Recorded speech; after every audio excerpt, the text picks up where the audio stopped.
Important update about YouTube playlists. Hey everyone. We've received many messages asking why our YouTube playlists aren't showing up. Do we create YouTube playlists? Yes, we absolutely do. So why can't you see them? Honestly, we're not sure. We've been in contact with YouTube support for several months now, but we still haven't received a clear answer or solution. After much discussion, our team has decided to take matters into our own hands. We believe the issue might be related to the number of playlists we've created on a single channel, possibly too many. Our solution? We're launching 2 additional YouTube channels, giving us a total of 3. This way, we can organize our audiobooks better and avoid the playlist visibility issue in the future. This change only affects our YouTube audience. If you're a patron supporter, you can still access all our audiobooks by visiting the collection menu on Patreon. Thanks so much for your time and continued support. Happy listening. Chapter 1. Miss Toyakawa, interested in earning a little pocket money? Sorry, I'm not interested. And stay back. One more step and I'm calling the police. At that moment, Tokyo was already enveloped in twilight. The somewhat old and worn-out street, illuminated by the dim, hazy glow of dusk, unexpectedly revealed a dreamlike quality. However, a certain girl in a Hanioka Girls' Academy uniform, who seemed to have just finished school for the day, was in no mood to appreciate the beautiful scenery. Instead, she stared warily at the young man who had just approached her out of nowhere. It was no wonder she was so cautious. After all, this street was already sparsely populated, and at this hour, they were the only 2 people there. That, combined with the young man's suspicious opening line. You could say all the elements of a potential crime were present. Miss Toyakawa, please rest assured. I'm not a good person. Here's my business card. Seeing the suspicion and vigilance in the girl's eyes deepen to the point where she looked about to call and send him to prison, the young man cleared his throat and stopped trying to be clever. Instead, he took out his business card and handed it to her. Staring at the card he offered, Sakiko hesitated for a moment before finally taking it. However, her other hand still gripped her phone tightly, the police emergency number already dialed. If the young man made a single wrong move, she could send him straight to the station. President of Tokyo Hibon Animation Co. Ltd. Kamiju Matsumi. The girl read the details on the card, word by word. You can also just call it Bunsha. If you're skeptical, Ms. Toyakawa, you can search for me on social media. I have an officially verified account. To dispel the girl's doubts, the young man, that is, Kamiju Matsumi, spoke with a smile. As for his identity, there's no need for further explanation, it should be quite clear. That's right, he was not a native of this world. His soul came from a planet that was similar, yet different, to this one. However, he wasn't a typical case of transmigration or soul travel. Or rather, it would be more accurate to describe his situation as reincarnation. He had only recently recovered the memories of his past life, and along with them came the standard package for a Nagasaki protagonist. Good news, he has a system. Bad news, it's a cliché one. Kamiju Matsumi's system was called Bun Production. It allowed him to produce anime, harvest emotional responses from viewers, and exchange them for all sorts of magical items, abilities, and talents. While it wasn't an overpowered system that could turn him into Homelander on the spot, compared to his predecessors whose systems could only whine and act cute, Matsumi's Fun Production was already quite powerful. You take what you can get. And his first project. Considering the girl standing before him, the answer was obvious. That's right, it was the show that carved a new path for band-themed anime, the legendary 8 p.m. band soap opera. MyGO. Furthermore, judging by the girl in front of him, this was clearly the world of Bang Dream. Kamiju Matsumi was absolutely ecstatic. Making MyGO. In the world of Bang Dream. Itself. As a die-hard Bang Dream fan, Kamiju Matsumi knew this was going to be hilarious. He had to do it. He absolutely had to, even if he didn't have the system. Referring to producing MyGO, he would do anything if it meant he could produce MyGO. That won't be necessary. Perhaps influenced by Kamiju Matsumi's confident attitude, Sakiko didn't doubt his identity. However, the president of an animation company. What could you possibly need from an ordinary student like me? Though her tone remained polite, a hint of impatience was already showing in the girl's eyes. It wasn't that she was impatient, but if this conversation continued, she would be late for her part-time job. My company is preparing to produce a phenomenal new anime, and there's a character in it who is a perfect fit for you, Miss Toyakawa. No, it would be more accurate to say it must be you, Miss Toyakawa. In truth, the system didn't require the original characters to do the voice acting. But at this point, it had nothing to do with the system anymore. This was for the fun of it. Ahem, how could he tolerate such a major flaw in his own production? The very thought of MyGO. being voiced by strangers made Kamiju Matsumi feel like Soyo unable to contact Saki. He couldn't sleep at night. I don't want that. In anguish, I'm sorry, but I have no intention of becoming a voice actress at the moment. Please find someone else. Sakiko, of course, politely declined Kamiju Matsumi's offer. It wasn't that she didn't want the money. It was mainly that the young man before her was far too suspicious for her to trust. If there's nothing else, I'll be on my way. Since you won't agree, Ms. Toyakawa, I suppose I'll have to play rough. Seeing the boy's expression suddenly darken, the vigilance in Sakiko's eyes instantly intensified. However, just as she raised her phone, her arm was grabbed. Please, Ms. Toyakawa. If I don't have you, then I. What will it take for you to agree? I'll do anything I possibly can. Sakiko. This guy. He really only thinks about himself, doesn't he? The thought inexplicably appeared in her mind, but the girl's rational side suppressed the urge to say it out loud. She stared at the young man begging her, his expression changing in an instant, and she felt herself losing her composure. More than the president of an animation company, Sakiko felt Kamiju Matsumi was better suited to be a colleague of her childhood friend's father. Let go of me. The girl named Toyakawa Sakiko was clearly not one to be so easily persuaded. Moreover, she seemed to see a shadow of a certain annoying person in Kamiju Matsumi, which only made her feel more irritated. Alright. Unexpectedly, however, Kamiju Matsumi didn't cling to her desperately like a certain divorced rich lady who shall not be named. If you're truly unwilling, Ms. Toyakawa, I will respect your choice. But before that, please take a look at this. Kamiju Matsumi took a contract out from his jacket and handed it to Toyakawa Sakiko. This is. Although thoroughly annoyed, out of politeness and curiosity, Sakiko accepted the contract. However, as she read its contents, her pupils quaked. Like Soyo suddenly hearing Kasuikage. Her mind went completely blank, and she stood frozen in place like a wooden doll. Debt. Transfer. Contract. Toyakawa Sakiko's voice was hoarse as she read the words, and she suddenly felt as if she had been plunged into an icy abyss. Miss Toyakawa. At that moment, the young man's voice sounded in her ear. You wouldn't want debt collectors showing up at your school. Would you? Seeing the ugly expression on the girl's face, Kamiju Matsumi couldn't help but let the corners of his mouth curl into a slight smile. The seemingly harmless white rabbit had finally torn off its disguise, revealing the true face of the big bad wolf beneath. Chapter 2. A beautiful appearance, a prominent family background, extraordinary talent. The girl named Toyakawa Sakiko was, without a doubt, a true princess in the eyes of the world. If nothing unexpected had happened, she would have lived her entire life without ever worrying about money, free to celebrate her youth and pursue her dreams. However, it seems that God might not only be a girl, but perhaps also a mischievous gremlin who thrives on chaos. The moment you think nothing will go wrong is usually the moment something does. The psychological shock of falling from the grace of a Roman noble to the level of a kneeling beast of burden was not something one could easily accept. It wasn't until she came face to face with the harsh beast of reality that the young girl realized how laughable the soaring bird of her dreams was against the gravity of the real world. But even so, fate was not yet done with her.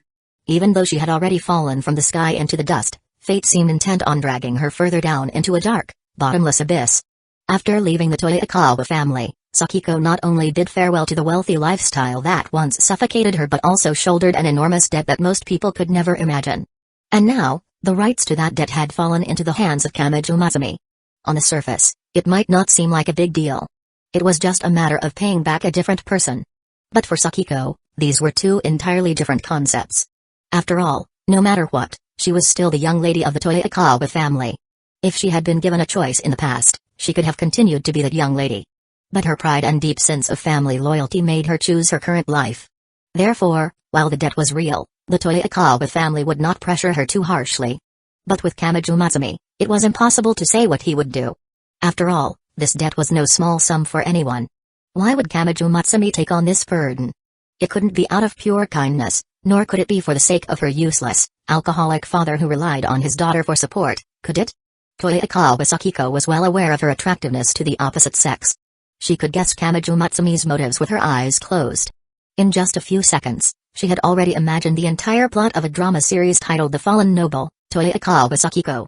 Kamiju Matsumi wouldn't even need to use any special tactics.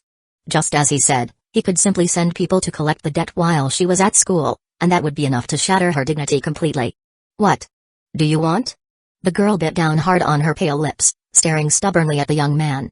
However, the confusion and despair deep within her eyes were difficult to hide. What was she supposed to? You. Ahem, Ms. Toyakawa, haven't my intentions been clear from the very beginning? Although Sakiko's current expression was exceptionally sweet and tempting, Matsumi felt that if he kept teasing her, he'd see her flying in the sky the next day. Joking about it was one thing, seeing it happen for real was another. Now, Ms. Toyakawa, you should be interested in my proposal, right? Your proposal. Hearing Matsumi's words, Sakiko finally recalled the reason he had approached her. Is for me to voice a character in your anime? She looked at Kamiju Matsumi with hesitation, her expression suddenly turning strange. You spent all that money just to have me voice a character in your anime? Even in her current predicament, Sakiko couldn't help but think he was insane. After all, with that much money, you could buy a small animation studio. What kind of voice actor couldn't you hire? Was she really that valuable? Even with her personality, Sakiko couldn't help but feel a little flattered. This is the contract and the script for the first 3 episodes. Your salary, minus necessary living expenses, will be used to pay off the debt. That shouldn't be a problem, right? I don't suppose I have the ability to refuse, do I? After a long silence, Sakiko replied, biting her lip. No matter what Kamiju Matsumi's true intentions were, she could only choose to obey. She had no power to resist. But she had came to terms with it. If he really tried to do anything untoward, then at worst, she'd just take him down with her. With that thought, Sakiko accepted the contract and script from him. However, she had little interest in the contract's details. Again, if things went south, she'd just have a meltdown and drag him into it. Instead, she wondered what kind of anime was worth such a massive investment. As she looked at the script's cover, she couldn't help but frown slightly at the 4 large characters written on it, Toyakawa Sakiko. There's no character name? She didn't dwell on it, figuring she'd find out eventually. However, Sakiko's composure didn't last long. The very first line of dialogue was enough to make her break. I have something to say today. I'm quitting Krychek, Sakiko. She had never expected to see the name Krychek in a script. And Sakiko felt as if she were back on that rainy day, a day she would likely never forget for the rest of her life. How did he know this line? Standing before Kamiju Matsumi, Sakiko, who had just calmed down, had her composure shattered once again in a matter of seconds. What is the meaning of this line? Why does it mention Krychek? The damn past is still haunting me. Because I'm a fan of Krychek. Facing the emotionally distressed Sakiko, a well-prepared Kamiju Matsumi answered with a smile. I feel that an anime based on the story of Krychek would definitely be a huge hit. Based on Krychek. As expected of Sakiko, she quickly regained her composure. If it weren't for the previous events that had already shattered her defenses, she wouldn't have lost control so easily. So that's why it had to be me? You, sir, have a truly awful personality. Even though the person before her was her creditor, Sakiko couldn't stop herself from saying it. Kamiju Matsumi's actions were, without a doubt, tearing open her newly formed scabs and pouring chili oil on the wound. Just recalling the past was painful enough, now he wanted to turn it into an anime for the whole world to watch for free. You really know how to torture people. Toyakawa Sakiko suddenly felt that Kamiju Matsumi did indeed have ideas about her, but those ideas stemmed not from desire, but from hatred. However, regardless of his intentions, she had no power to resist. Now you're misunderstanding me. Can't you see my passion for Krychek? A twisted MyGO fan is still a MyGO fan. Besides, is there any MyGO fan who isn't twisted? Let's just say that's the case. Contact me again when you need the voice work done. If there's nothing else, I have to get to my job. No matter what happened, she still had to go to work. Alright. But let's exchange line IDs to make contact easier. Now that his goal was achieved, Matsumi had no intention of making customer service Saki quit her job to become a full-time voice actress for him. It wasn't necessary for now, and he wasn't in a position to demand it. Besides, if he pushed her buttons any further, she might really have a breakdown on him. Sakiko obviously had no reason to refuse the request to exchange line contacts. However, upon seeing Kamiju Matsumi's line username, Sakiko once again felt her composure crack. I've never once felt happy being a capitalist. Chapter 3 Who on earth are you trying to throw shade at? For a moment, Sakiko couldn't find the words to express her feelings. However, more than that, Sakiko was genuinely worried that Matsumi Kamijo might have installed a hidden camera somewhere around her. That's a bit perverted, isn't it? But as she looked at Matsumi Kamijo's line profile, Sakiko's brow furrowed for a reason she couldn't quite pinpoint. This profile picture. Matsumi Kamijo's profile picture was straightforward, or perhaps confident. It was a photo of himself. However, unlike the casually dressed and relaxed-looking young man standing before her now, the Matsumi in the photo wore an elegant suit. He held a violin to his shoulder, his expression serious and cold, elevating his already handsome features to another level of charm. But Sakiko wasn't captivated by his looks, rather, she felt a strange sense of familiarity looking at the boy in the picture. And that name, Matsumi Wakaba, also seemed. By the way, Ms. Toyakawa, could I take a picture of you? Matsumi's question interrupted Sakiko's thoughts. She looked up. What do you need my photo for? To use it. For the sake of her own sanity, Sakiko wisely decided not to ask how he intended to use it. After getting Sakiko's photo, Matsumi discussed the recording schedule with her and then left, looking quite satisfied. Watching him walk away, Sakiko felt a vague sense of recognition and couldn't resist taking out her phone to search for information about him. Youngest national-level violinist, car accident, the fallen genius. The search results appeared almost instantly, and the fuzzy impression in Sakiko's mind finally sharpened into a clear image. It's him? Her voice was filled with utter disbelief. However, lost in her shock, the girl didn't notice that she had been spotted by someone troublesome. Is that Saki-chan? And that boy? Who is he? As expected of Krychek's unattainable dream. She's really something else. Elsewhere, Matsumi Wakaba sat in a car, admiring his spoils of war. Even under what could be described as coercion, Sakiko had surprisingly not given him a hostile look. Although it was just a polite, businesslike smile, it was enough to make Matsumi, who had seen his fair share of beautiful girls, unable to look away. If this was the old white Sakiko. Doubt Soyo, understand Soyo, become. Ahem, let's not go there. He had no intention of stealing the role of Matsumi's old man. With this, however, the most difficult person was taken care of. Next up were the remaining 4 members of Krychek, 2 from MyGO, 3 from Ave Mujica, and several other characters with smaller roles. He had truly poured his heart and soul into making this anime. So, who should be next? Gazing at the photo of Saki-chan on his phone, Matsumi thought for a moment before turning it off. He would deal with her later. He already had someone else in mind. The next afternoon, Matsumi went to wait at the entrance of Tsukinamori Girls' Academy. As expected of an elite girls' school, even with his discerning eye, he couldn't find a single student who wasn't attractive. Many of the young ladies of Tsukinamori were curious about Matsumi, who seemed to be waiting for someone. After all, for girls attending an all-girls school, interactions with boys their age were few and far between. How could they not be interested in this handsome stranger who had suddenly appeared? However, out of their ladylike poise and good upbringing, none of them approached him to start a conversation. Matsumi, who was busy admiring the scenery, was completely unaware that he himself had become part of the scenery for others. Just as Matsumi was appreciating, or being appreciated by, the young ladies of Tsukinamori, a girl with brown hair, blue eyes, and a gentle, motherly aura appeared in his line of sight. He quickly looked away. She wasn't his target today. To his surprise, however. Excuse me. Are you waiting for someone? Can I help you? A familiar yet strangely high-pitched voice spoke beside him. Turning his head, Matsumi's eyes widened slightly in surprise as he saw the figure who had appeared before him, a look of concern on her face. Soyo-chan, you were amazing during today's club activities. As expected of you. I wasn't that great, I just had a good day. Oh, I wish I could be that good. You just need to practice a little more. Inside Tsukinamori, a girl named Soyo Nagasaki smiled as she chatted with her friends. Her graceful movements and gentle tone of voice exuded the air of a perfect young lady, as if the term was made just for her. Because of this, no one noticed the darkness hidden deep within her eyes. Why, Saki-chan. The girl couldn't help but recall yesterday's events. After losing contact for so long, finally meeting her beloved Saki-chan again should have been a happy occasion. She had so much she wanted to ask her. Why did you quit Krychek? Why did you transfer from Tsukinamori? Why? Did you cut off all contact with me? But why did Saki-chan act that way? She was so dismissive, even saying such hurtful things. It was as if she were a completely different person from the confident and gentle white Sakiko in her memories. The feeling was agonizing, as if confirming that the warmth she once felt from Krychek, much like the gentle Sakiko of the past, was gone forever.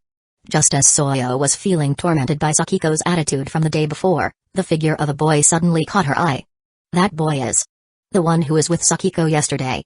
The girl's heart, which had been crushed into a state of numb silence, began to beat again. Even after Sakiko's cold words, she still hadn't given up. I must have done something wrong. If I can get some information from this boy, maybe I can find out why Sakiko has changed so much. Maybe I can get her to come back. With that thought, Soyo excused herself from her friends and, under their curious gazes, walked over to Matsumi Wakaba. Excuse me. Are you waiting for someone? Can I help you? Chapter 4. Looking at the girl with the put-on cutesy voice before him, Matsumi Kamijo fell silent. You weren't my target today, so why did you approach me? Well now, talk about turning the tables. Besides, why would Soyo initiate a conversation with him? Although she shared the motherly role with a certain angel from Shimokitazawa, this particular socialite wasn't known for being so proactively helpful. As for being captivated by his good looks, that was even less likely. He wasn't Sakiko, the one person who could effortlessly charm Soyo. Wait. Could that be it? Yesterday. Did she see us? With a theory forming in his mind, the smile returned to Matsumi Kamijo's face. No, the person I was waiting for has just arrived. Since I have to talk to her eventually, the order doesn't really matter. The surprised expression didn't vanish, it simply moved to Soyo's face. Let's talk somewhere else. You don't want an audience, do you? Although she could be considered new money. Soyo's appearance and aura placed her in the top tier at this elite girls' school, naturally drawing a lot of attention. Her approaching an unknown handsome guy from outside the school had already attracted numerous onlookers, some of whom were already speculating about their relationship. Could that be Soyo-chan's boyfriend? He looks so gentle and handsome. Okay. This unexpected turn of events left Soyo Nagasaki momentarily unable to maintain her usual elegant demeanor. She could only manage a subdued reply.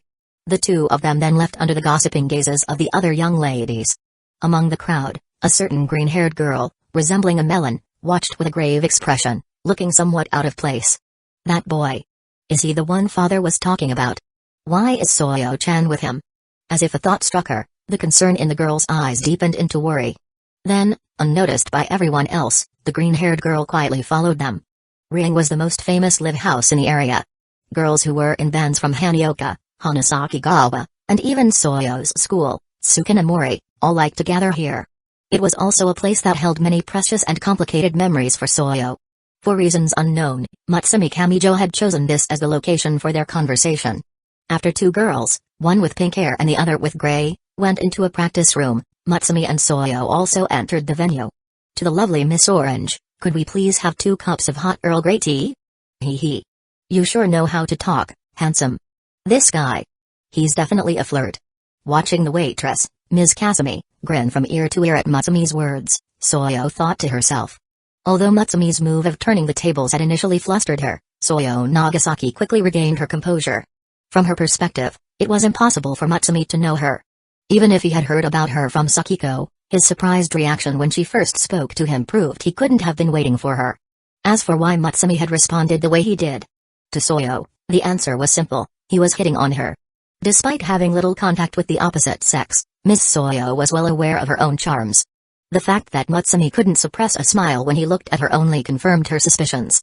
Matsumi Kamijo, I have a disease where I can't help but smile whenever I see Soyo. Furthermore, Soyo recalled that yesterday, it seemed Matsumi had shown something to Sakiko, causing her expression to change drastically. At the time, her mind was completely occupied with Sakiko, so she hadn't thought much of it. But thinking about it now, could Sakiko be being blackmailed by this guy?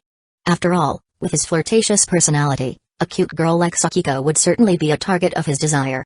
Perhaps even Sakiko's reason for quitting Krychik was because of. So, the reason Sakiko is pushing me away is to protect me from being involved? Of course. Sakiko isn't really that cold towards me. She still cares. Soyo felt as though she had uncovered the truth and was so moved by her own deduction she could have cried. Therefore, no matter what, she had to save Sakiko from this man.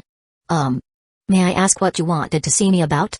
Soyo put down her cup of Earl Grey tea, her expression appearing somewhat troubled. Her voice was so sweet it was almost cloying. Being approached by a stranger so suddenly, it was quite a surprise. Miss Soyo began to subtly probe for information. However, from Matsumi's perspective, this little act wasn't annoying at all. In fact, he found her clumsy attempt rather cute. So, how should he respond? The sudden change in targets had clearly disrupted Matsumi's original plan. But soon, a smirk played on the boy's lips. Kaji Kanda Kokoro Furuuru Manazashi. A numb heart, a trembling gaze, Soyo. Matsumi Kamijo had just ended the game. Sekai Dabakawa Hitribachi Data. In this world, I was all alone. Soyo Nagasaki had thought she could remain composed no matter what Matsumi said. But the moment the melody of Haruakaj, Spring Sunlight, began, she realized she had been too naive. And Matsumi wasn't just singing randomly. His voice, if not identical to Tamori's, was strikingly similar. It was clear this was a premeditated attack. This sudden ambush instantly brought back memories of the time before Krychik disbanded. That feeling of warmth and fulfillment. True Kodoshi Kashiranai Haruwa. The spring that only knows how to scatter, Matsumi kept singing, continuing his assault. Soyo made one last attempt to hold on, but it was clearly futile. The song awakened not only past happiness but also the pain and despair of Krychik's breakup. Matoshitsyum taku ashira. Treats me coldly every year, stop. The polite smile on Soyo Nagasaki's face finally crumbled. The painful memories, relentlessly triggered by the song, had shattered her composure. Korigari no Naka about Sakuni. In the darkness, on a one-way street, Tada kotoba okeki nagat. I just scribbled down words, I told you to stop. A teenager's breakdown can happen in an instant, just as it did for Ms. Soyo. Her face darkened as she shot up from her seat, slamming her hands on the table in front of her. The sudden loud noise not only cut off Matsumi's singing but also drew the startled gazes of everyone nearby. Why would you sing Haruakaj? Are you insane? That was probably the most accurate description of the girl's feelings at that moment. Chapter 5 Ms. Soyo, aren't you the bassist for Krychik? Matsumi asked, his tone seemingly sincere as he looked at the now unstable Soyo. I thought hearing Haruakaj would make you happy. However, looking at his face, which wore a classic, condescending smirk reminiscent of Anon Chihaya, Soyo Nagasaki only felt an indescribable sense of mockery. Who in their right mind would be happy about that? At this point, Soyo had completely abandoned her public image, showing nothing but pure hostility and rejection towards Matsumi's act of deliberately dancing on her last nerve. Hey, customers, please keep it down. Soyo's complete disregard for the noise level drew the attention of the staff at Ring. This time, however, it wasn't the sweet Miss Kasumi who approached, but a familiar face. Wait, you're Taki. Being seen in such a state of disarray by a former bandmate caused Soyo to freeze on the spot. However, the surprise in the heart of the approaching Ring staff member, Miss Taki, a cool and proud girl with long, dark brown hair, was even greater. As Tamori's #1 fan, Taki never had a particularly high opinion of the superficially gentle Soyo, but she had to admit that Soyo's motherly persona was usually flawless. Even back when Sakiko quit Krychik, she had never shown this kind of expression. It was an expression Taki found difficult to describe. I'm so sorry, Taki-chan. It must be said that women are natural-born actresses, and Soyo Nagasaki was a master among them. The speed at which she switched on her cutesy, high-pitched voice made even Matsumi click his tongue in amazement. I just got a little too excited. I think I disturbed everyone. I'm terribly sorry. Humphrey. If you're going to fight with your boyfriend, do it at home. Seeing Soyo revert to her familiar persona, Taki didn't press the matter further. With a cold snort, she turned and left. Come to think of it, did I just hear Tamori singing Haruakaj? No, must have been my imagination. Taki's parting words caused the mask Soyo had just put back on to crack once again. That guy is not my boyfriend. An annoying jerk like him. Probably only bugs would like him, right? Soyo thought maliciously to herself. What do you really want? Perhaps feeling that her true self had already been exposed to Matsumi, Soyo completely dropped the act, staring at him with a dark expression. Better than Sakiko? Looking at Soyo, whose composure he had completely shattered, Matsumi appeared quite pleased. This sweet taste of victory is just as good as yesterday's with Sakiko. Evidently, the innocent girl failed to grasp Matsumi's slightly twisted comment. Please don't look at me with such scary eyes, Soyo-chan. I'm just an ordinary Krychik fan. A Krychik fan. Soyo responded to Matsumi's words with a cold laugh. A fan? A fan who gets in his idol's face just to taunt them? She highly doubted that Matsumi's point-blank assault just now was done out of goodwill. To show my love for Krychik. Matsumi ignored Soyo's suspicious glare and continued. I've decided to produce an anime based on the band. I was wondering if Soyo-chan would be interested in being a voice actress for it. Sorry. How would Soyo Nagasaki reply to Matsumi's invitation? Clearly, this wasn't a question that required much thought. I'm not interested in anime or. Sakiko is also a voice actress for this anime, you know. Checkmate. Seeing the frozen expression on Soyo's face, Matsumi already knew the final answer. Saki-chan. Because of what had just happened, Soyo wanted nothing more to do with Matsumi. But he had just given her an offer she couldn't refuse. Their meeting yesterday was a mere coincidence, and with Sakiko not replying to her line messages, Soyo had effectively lost all contact with her. If she agreed to Matsumi's offer, she would undoubtedly have a reliable channel to get to Sakiko. For Soyo, this was an irresistible temptation. I can agree to your terms, but I want to know, you and Sakiko. This time, however, Soyo surprisingly didn't let the mention of Sakiko's name cloud her judgment. Instead, She used the leverage she had to continue extracting information from Matsumi. There's nothing between me and Sakiko. But yesterday, I saw you with her. Now that things were out in the open, Soyo didn't bother hiding the fact that she had been there yesterday. Yes, I was indeed threatening her. Matsumi admitted. Seeing the instantly terrifying look on Soyo's face, he quickly added. But I only wanted her to do voice work for my anime, just like I'm asking you today. Other than that, there is no other relationship between us right now. Whatever is happening in her life has nothing to do with me. You know what's happening to Sakiko? Although her impression of Matsumi was that of an annoying jerk, Soyo felt that he wasn't lying at this moment. She pressed on. To that question. My answer is yes. Then do you know why Sakiko quit Crychick? And why she is now? Hearing this, an excited expression appeared on Soyo's face. She leaned forward eagerly, so close that Matsumi could smell the faint, pleasant scent from her. If I can find out the truth about why Sakiko quit Crychick, maybe I can change her mind, and even get back that warm home from my memories. Sorry, but as for the rest, I must say no comment. However, Matsumi was not swayed by her beauty and steadfastly refused Soyo's request. Although the truth about Sakiko would inevitably come out after the MyGO anime was finished, that was a matter for later. It was still too early now. If he were to tell Soyo about customer service Sakiko's current situation right now, Matsumi was afraid that great god Sakiko would explode on him. You. Seeing Matsumi refuse to answer, Soyo was instantly exasperated. It's bad enough that Matsumi won't tell me, but you too? Are you all in on this together? Now, if you would please sign the contract, Soyo-chan. I hope everything you've said is true. Although she was incredibly frustrated by Matsumi leading her on only to stop short, faced with his firm attitude, she had no choice but to give up asking further. Taking the pen and contract from him, Soyo was just about to open it when... Wait, Tamori-chan. A big black rat. No, wait, a small, shy, gray-haired girl who looked like Tamori suddenly darted past Matsumi and ran out, closely followed by a pink-haired Saint Anon. Chapter 6. Wait, did I just see our precious Tamori run past? So we're at this stage of the story now. Well then, let's leave it here for today. You can take the contract home and look it over, Soyo-chan. Matsumi Kamijo said with a smile, turning his head to look at Miss Soyo, who was equally surprised by Tamori's appearance. I have something else to attend to, so I'll be taking my leave. Without waiting for Soyo Nagasaki's reply, Matsumi stood up and left, looking for all the world like a classic love 'em and leave 'em scumbag. Outside ring, Anon was apologizing to Tamori for what had happened in the practice room. However, the favor she'd lost by taking them down the wrong path wasn't so easily won back. She could only watch helplessly as the expression on Tamori's face grew distant.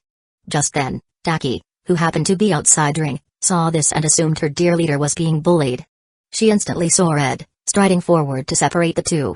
When Matsumi arrived on the scene, he was greeted by the sight of Saint Anon looking completely bewildered after having just received a "Are you nuts?" from Taki. Who is this person? She's impossible. Anon felt that Taki was even harder to communicate with than her classmates back in England. And Tamori, talking about a lifetime. In that moment, she felt a gravitational pull like that of a black hole coming from this girl who, on the surface, looked as harmless as a small, cute animal. All she wanted was to form a normal band and have fun like everyone else. A lifetime was way too heavy, wasn't it? It was simply asking too much of a normal, trendy high school girl like Anon to understand the thought process of a girl like Tamori, who possessed the emotional gravity of a black hole. But soon, she probably wouldn't have the mental energy to worry about any of this. Excuse me. Are you Miss Anne? A voice suddenly spoke beside her. Hearing that familiar yet somewhat foreign name, the girl's blood pressure instantly skyrocketed. My name is not Anne. My name is Chihaya. The moment she realized what was happening, Anon felt her heart stop. She wasn't in England anymore, she was back home. How could anyone know that name?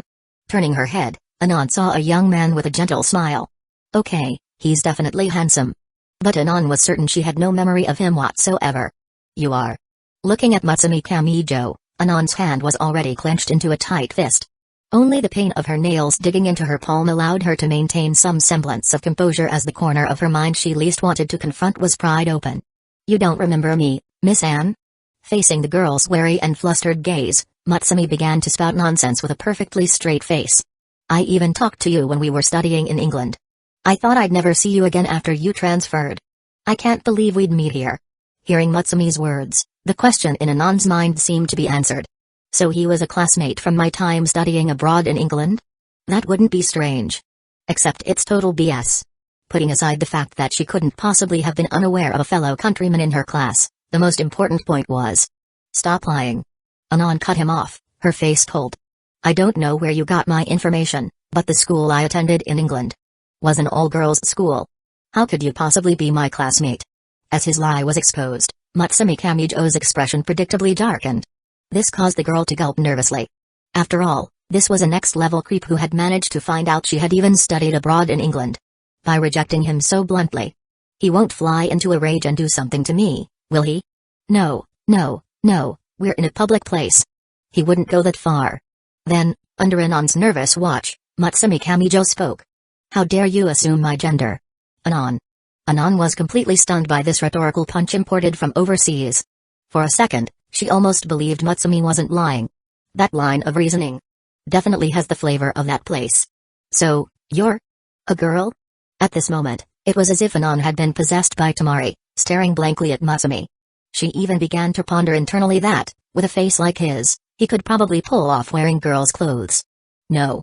However, in response to her question, Matsumi shook his head with a serious look. Then, "A boy? Why does it have to be either a boy or a girl? Are you discriminating against attack helicopters and Walmart shopping bags? So is your gender attack helicopter or Walmart shopping bag? Of course I'm a man. If you don't need your eyes, you can donate them to someone who does. Do you even need to ask a question like that?" Matsumi stated, as if it were the most obvious thing in the world. In that instant, the string in the girl's mind labeled sanity finally snapped. Are you freaking insane? At this moment, Anon would surely have found a kindred spirit in Soyo. She finally realized what was happening. Matsumi was just messing with her. Yet Matsumi, having received the same review from Anon that he'd gotten from Taki, didn't seem the least bit angry. He maintained his cheerful, smiling demeanor. "It's tiring to stand, shall we go inside and talk?" A moment later, Taki's expression became strange as she watched Matsumi seamlessly walk back in with another girl in tow. Although they weren't particularly close, she and Soyo were in the same band once. Should she tell Soyo that her boyfriend is a total scumbag? What do you really want? Anon sat in the same seat Soyo had occupied, drank the same Earl Grey tea, and asked Matsumi the very same question. "How do you know about me?" The vigilance in her eyes had diminished considerably, replaced mostly by confusion.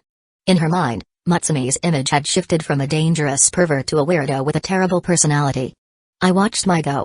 Matsumi gave a very honest answer to Anon's question.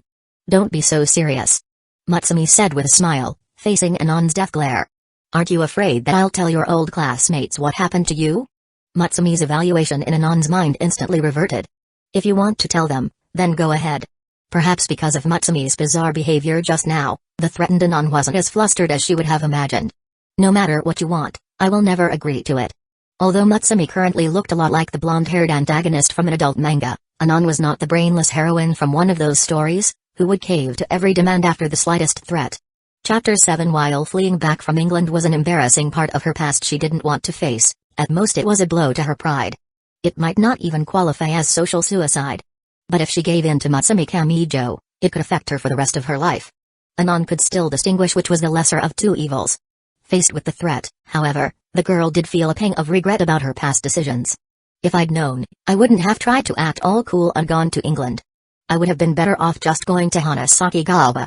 All one could say was that the old Anon was too naive, truly believing that getting an easy diploma abroad would be as relaxing as a vacation. "Ms. Anne, don't make that face. I was just joking." Seeing that the girl before him was about to get seriously angry if he kept teasing her, Matsumi Kamijo chose to stop while he was ahead. "I really don't think that was a joke." Having already made the worst possible impression, Matsumi naturally wasn't going to earn the girl's trust so easily. "Also, my name is not Anne. My name is Chihaya Anon." After saying this, Anon felt as refreshed and smug as a cat that had just finished an entire match at Parfait. "I may not be able to handle foreigners, my English classmates, but I can definitely handle you. You don't look like a good person anyway, so I'll just go on the offensive." "Alright, Chuyuksan. Who's that now? In any case, let's put such trivial matters aside for now," Matsumi said, discreetly changing the subject. "It's not a trivial matter at all." Anon shot back. "Are you taking me for a fool? My personal information is leaking like a sieve in front of you. The thought alone is terrifying, okay?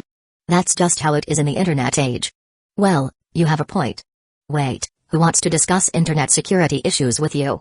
"Ano-chan, You just asked Tamori-chan to form a band with you and got rejected, didn't you? How did you know that? The tropic Matsumi throughout successfully silenced Anon, but the wariness in her eyes grew even stronger. It's one thing for you to know I studied in England, but how do you know what just happened? Don't tell me you actually put a tracking device on me. More importantly, wouldn't you like to know what happened to Tamori-chan before she met you? Tamori's past. Although she hated to admit it, Anon's attention was completely captured by Matsumi's words. That girl who's as dazed as a penguin. What kind of story does she have? When I invited her to form a band today, why did she have that expression on her face? Tamori-chan. She used to be the lead singer of a band, you know. Then, as Matsumi slowly recounted the story, Anon learned about a band called Krychik, from its formation to the story of no one showing up to their live. Tamori-chan. She went through something like that? So that's why she refused me before. Is it because she failed once, so now she has a mental block? Wait, that's not right. Anon suddenly spotted a flaw in the story. You. How do you know so much about what happened to Tamori? Anon stared at Matsumi, her face full of suspicion. This guy. He's not planning to make a move on Tamori, is he? Relax, I mean no harm to Tamori-chan. Matsumi paid no mind to Anon's guard. I just want to marry her, that's all. Oh, so that's how it is, that's fine. What the hell? That's basically a criminal confession, isn't it? Anon realized her vigilance was justified after all. This guy was definitely up to no good with Tamori. How can you say that, Ano-chan? Hearing this, Matsumi showed a rare, serious expression. Look, Tamori-chan is a woman, and I happen to be a man. How could such a coincidence exist in this world? We are a match made in heaven. Is this guy completely off his rocker?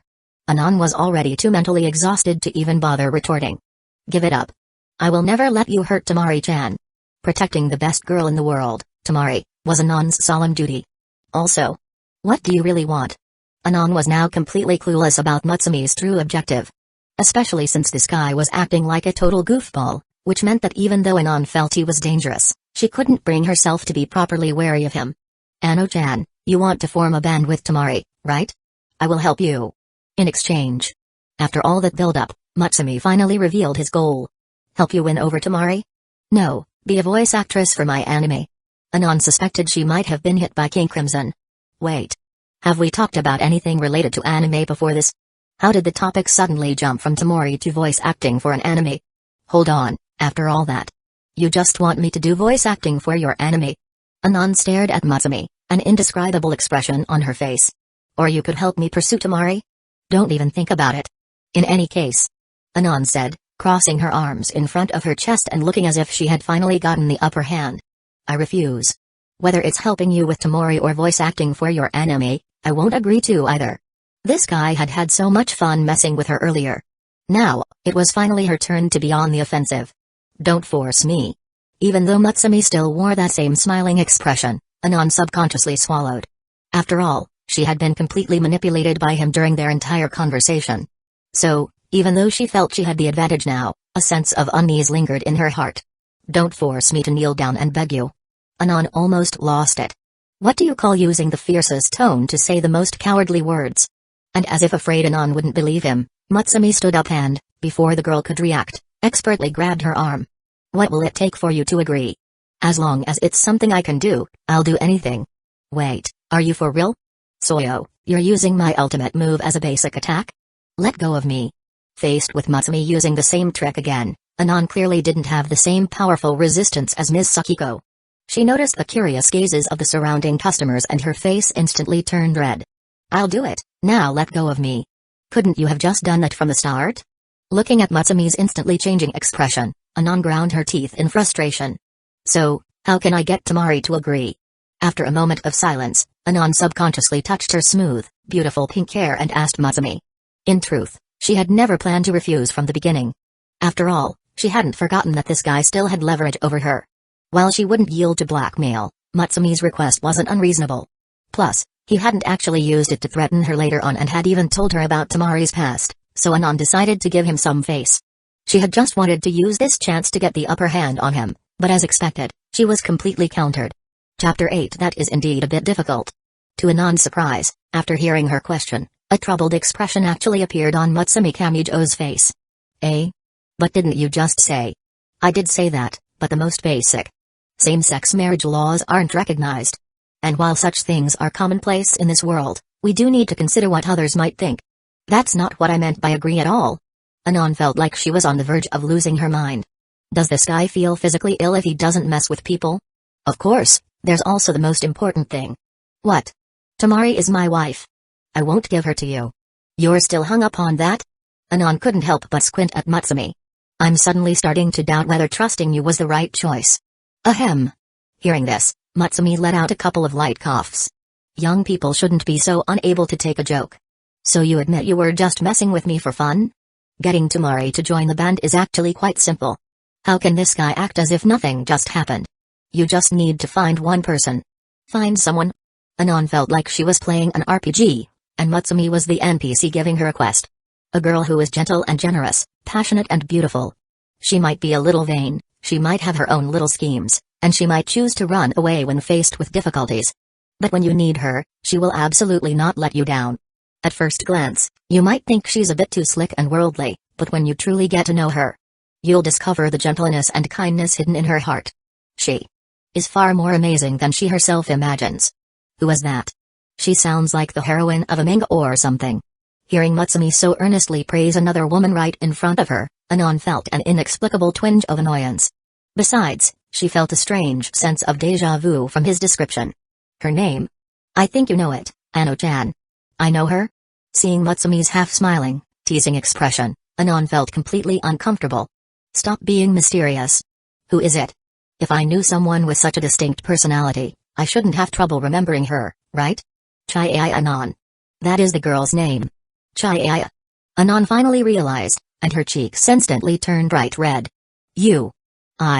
She pointed at Matsumi, stuttering for a good while, unable to form a complete sentence. What do you mean by that? Although it was meant to be a question, her tone sounded more like she was whining, which only added a touch of embarrassed anger to her eyes. This jerk. He doesn't play fair, launching a sneak attack on an innocent teenage girl like me. How can he say such embarrassing lines to my face with a perfectly straight expression? I am merely stating a fact. The one responsible for making a young girl's heart flutter seemed completely oblivious. At a time like this, the only one who can help Tamori is you, Ano-chan, isn't it? It had to be said, the title of Saint Anon was well deserved. While she was a bit of a novice in terms of skill, the formation of MyGO truly depended entirely on her efforts. I believe that you, Ano-chan, can help Tamori-chan move past the shadows of her past and form a new band together. You've been praising me this whole time. Are you up to something? Anon was getting overwhelmed by Matsumi's compliments and could only try to put on a fierce expression. But the alluring blush on her cheeks was impossible to suppress, and her heart was beating uncontrollably. Humphrey, you underestimate me, don't you? I'm not the kind of girl you can win over with just a few simple compliments. This is just a scumbag's scheme. Calm down, Chihaya Anon. But gentle and kind, passionate and generous, only she can help Tamori. The girl lowered her head, trying to hide the smile on her face that was harder to control than the recoil of an AK-47. He complimented me. I'm so happy, .. In reality, given Anon's excellent looks and personality, she was long accustomed to receiving praise. It was just that Matsumi was on a whole other level. How could a simple girl withstand this kind of tactic? Besides, you haven't actually done anything, have you? How have you helped me? Anon said, struggling to suppress the surging emotions in her heart, as if trying to change the subject. That's true. But I can introduce you to the remaining band members. The remaining band members? A free-spirited stray cat guitarist, a pressure freak drummer who stresses everyone out equally, and a bassist who's a relic of a former dynasty obsessed with bringing back her emperor. Are you serious? Even Anon was at a loss for words after hearing Matsumi's descriptions. Just hearing about these people sounds like a recipe for disaster. That's why we need our great Saint Anon. Flattery will get you nowhere. Despite her words, the girl couldn't stop her cheeks from blushing again. Saint Anon. What's with that weird nickname? In any case, I'll think about what you've said. She didn't refuse him outright. Afterward, they exchanged line contacts, and without so much as a goodbye, Anon fled as if escaping. Too much had happened today, and it would probably take her a lot of time to sort through her thoughts. After watching Ano-chan leave, Matsumi first glanced discreetly at the conspicuous patch of green hair outside, then turned his attention to Miss Taki. Waitress, I'd like to order. TCH. Hearing Matsumi call for her, Taki couldn't help but click her tongue in annoyance. What do you want? Her tone was incredibly harsh, Her customer service attitude basically zero, but Matsumi didn't seem to mind in the slightest. Do you sell cucumbers here? Coming to Ring to buy cucumbers? Is he nuts? No. Then do you have cucumber-flavored cake? No. What about a parfait? We don't have that either. What kind of establishment are you running if you don't have anything? You're deliberately trying to start trouble, aren't you? Taki had a short fuse to begin with, so she certainly wasn't going to be polite with Matsumi. Ricky, be polite to the customers, okay? Seeing that a fight was about to break out, an orange-haired girl wearing the same uniform as Taki walked over. Ririko-senpai. Upon seeing the newcomer, the expression on Taki's face softened considerably, but her brows remained tightly furrowed. From her perspective, Matsumi was the one who had started it. After all, who comes to a live house to buy cucumbers? Chapter 9. I'm sorry, customer. Ricky is a bit introverted and isn't very good at communicating with others. After scolding Taki, Ririko turned to face Matsumi Kamijo. What would you like to order? It's on me, as an apology on Ricky's behalf. As expected of a mature upperclassman, her handling of the situation was flawless, even the most demanding person would find no fault with her. Ririko-senpai, Seeing her senpai apologize to this flirtatious guy because of her, Taki couldn't hold back. Clearly, she wasn't introverted as Ririko claimed, in fact, she was quite adept at intimidating others into silence. Witnessing this scene, she was ready to blow up at Matsumi. Although she wasn't a rich young lady like Soyo or Anon, Taki's family wasn't short on money either. She wouldn't swallow her pride and endure mistreatment for the sake of a job like a certain customer service representative who shall not be named. Miss Taki won't stand for this. Worst case, I'll just quit. Still, that Soyo has terrible taste in men. Miss Soyo would probably never imagine that her reputation would take such a hit with her former bandmate because of Matsumi Kamijo. That won't be necessary. Oh no, I've become the villain. To prevent the girls from the band from charging at him with guitars, shouting about dreams and friendship, and smashing his head in, Matsumi could only smile and say to Ririko, we weren't fighting. I was just joking around with Taki-chan. Taki-chan. Hearing Matsumi's familiar way of addressing Taki, Ririko, who hadn't witnessed him seamlessly switch between two beautiful girls, clearly misunderstood something. It seems I misunderstood. Please continue your chat. I won't disturb you. With that, she gave Taki a rather knowing, suggestive glance before leaving. Taki didn't even have time to explain. In the end, all she could do was glare fiercely at Matsumi. You bastard. Are you looking for a fight? It had to be said, Taki was a straightforward person. When angered, she was genuinely ready to throw down. I just want to order. Matsumi wisely chose not to provoke the girl before him any further. After all, he enjoyed watching girls fight, not fighting with them himself. Besides, given his current physical condition, he might not even win against Taki. That would be truly embarrassing. What do you want? Her last shred of reason stopped Taki from coming to physical blows with Matsumi. A cucumber-flavored parfait? Seeing the girl looked like she was seriously about to swing, Matsumi quickly changed his tune. What flavors do you have? Only matcha is left. Take it or leave it. Then 4 matcha parfaits, please. 2 for here and 2 to go. Perhaps sensing that it was a rare opportunity to see this guy behave, Taki surprisingly didn't give him any more attitude and dutifully prepared his order. Here's your parfait. Naturally, her tone was anything but friendly. Matsumi paid promptly but only took the 2 to-go packages in the end. Hey, your parfaits. Although she was at odds with him, Taki still called out when she saw him leaving them behind. No, they're your parfaits. Huh? Taki was clearly not on the same wavelength as Matsumi. Consider it my apology to you and Ririko-senpai. Matsumi said with a light laugh and left before Taki could react. That guy. When Taki came to her senses, she stared at the 2 matcha parfaits on the table, unsure of what to do. Taki-chan. Just then, Ririko, who had been observing from the side, walked over. How did your chat with that handsome boy go? She asked, her tone teasing. I have nothing to do with that guy. Faced with her senpai's misunderstanding, Taki remained brutally honest. Ririko simply chuckled in response. Though she didn't press the matter, she wasn't convinced. Even with zero practical experience, she'd seen enough of the world to know what was going on. At the very least, the gentleness in Matsumi's eyes when he looked at Taki. She couldn't be mistaken. Taki-chan, what about these 2 parfaits? That guy gave them to you. Taki said, turning away decisively, adopting an out-of-sight, out-of-mind attitude. In the end, under Ririko's persuasion and with the mindset of not wanting to waste food, Taki ate her share of the parfait. Want a parfait? After leaving Ring, Matsumi unsurprisingly found the green-haired girl waiting for him there. Unfortunately, They didn't have cucumber flavor, but matcha is good too. It's so good it would make a cat cry with envy. The green-haired girl said nothing, only staring at Matsumi with a blank expression. Not to your liking? Should I go buy some cucumbers? Why did you approach Soyo? What do you want with her? The green-haired girl finally broke her silence, her tone extremely hostile. I just wanted her to do some voice acting for my anime. There's no need to guard against me like I'm a thief, is there, Matsumi? Matsumi seemed to know why the girl treated him with such an attitude, but he still spoke with a tone of feigned helplessness. Why are you looking for Soyo? However, after hearing Matsumi's explanation, the girl's attitude didn't soften in the slightest. Instead, her frown deepened. Isn't having me enough for you? The girl's words were incredibly suggestive. If any clueless bystander were to pass by, they would certainly misunderstand.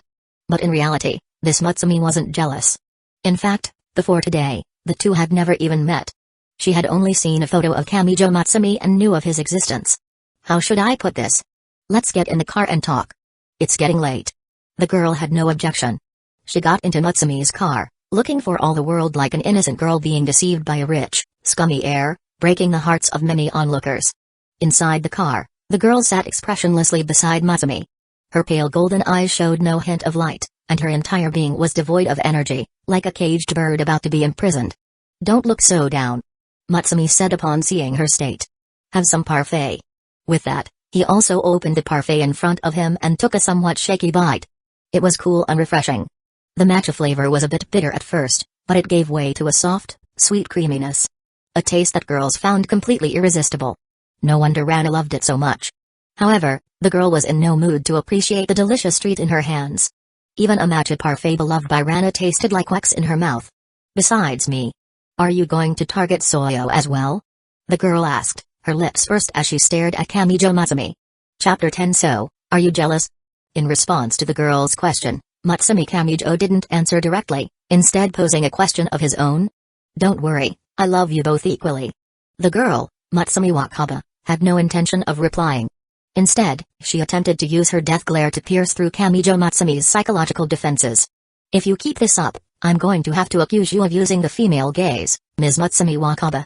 Seeing that she was as unresponsive as a doll, Kamijo Matsumi started to find it boring.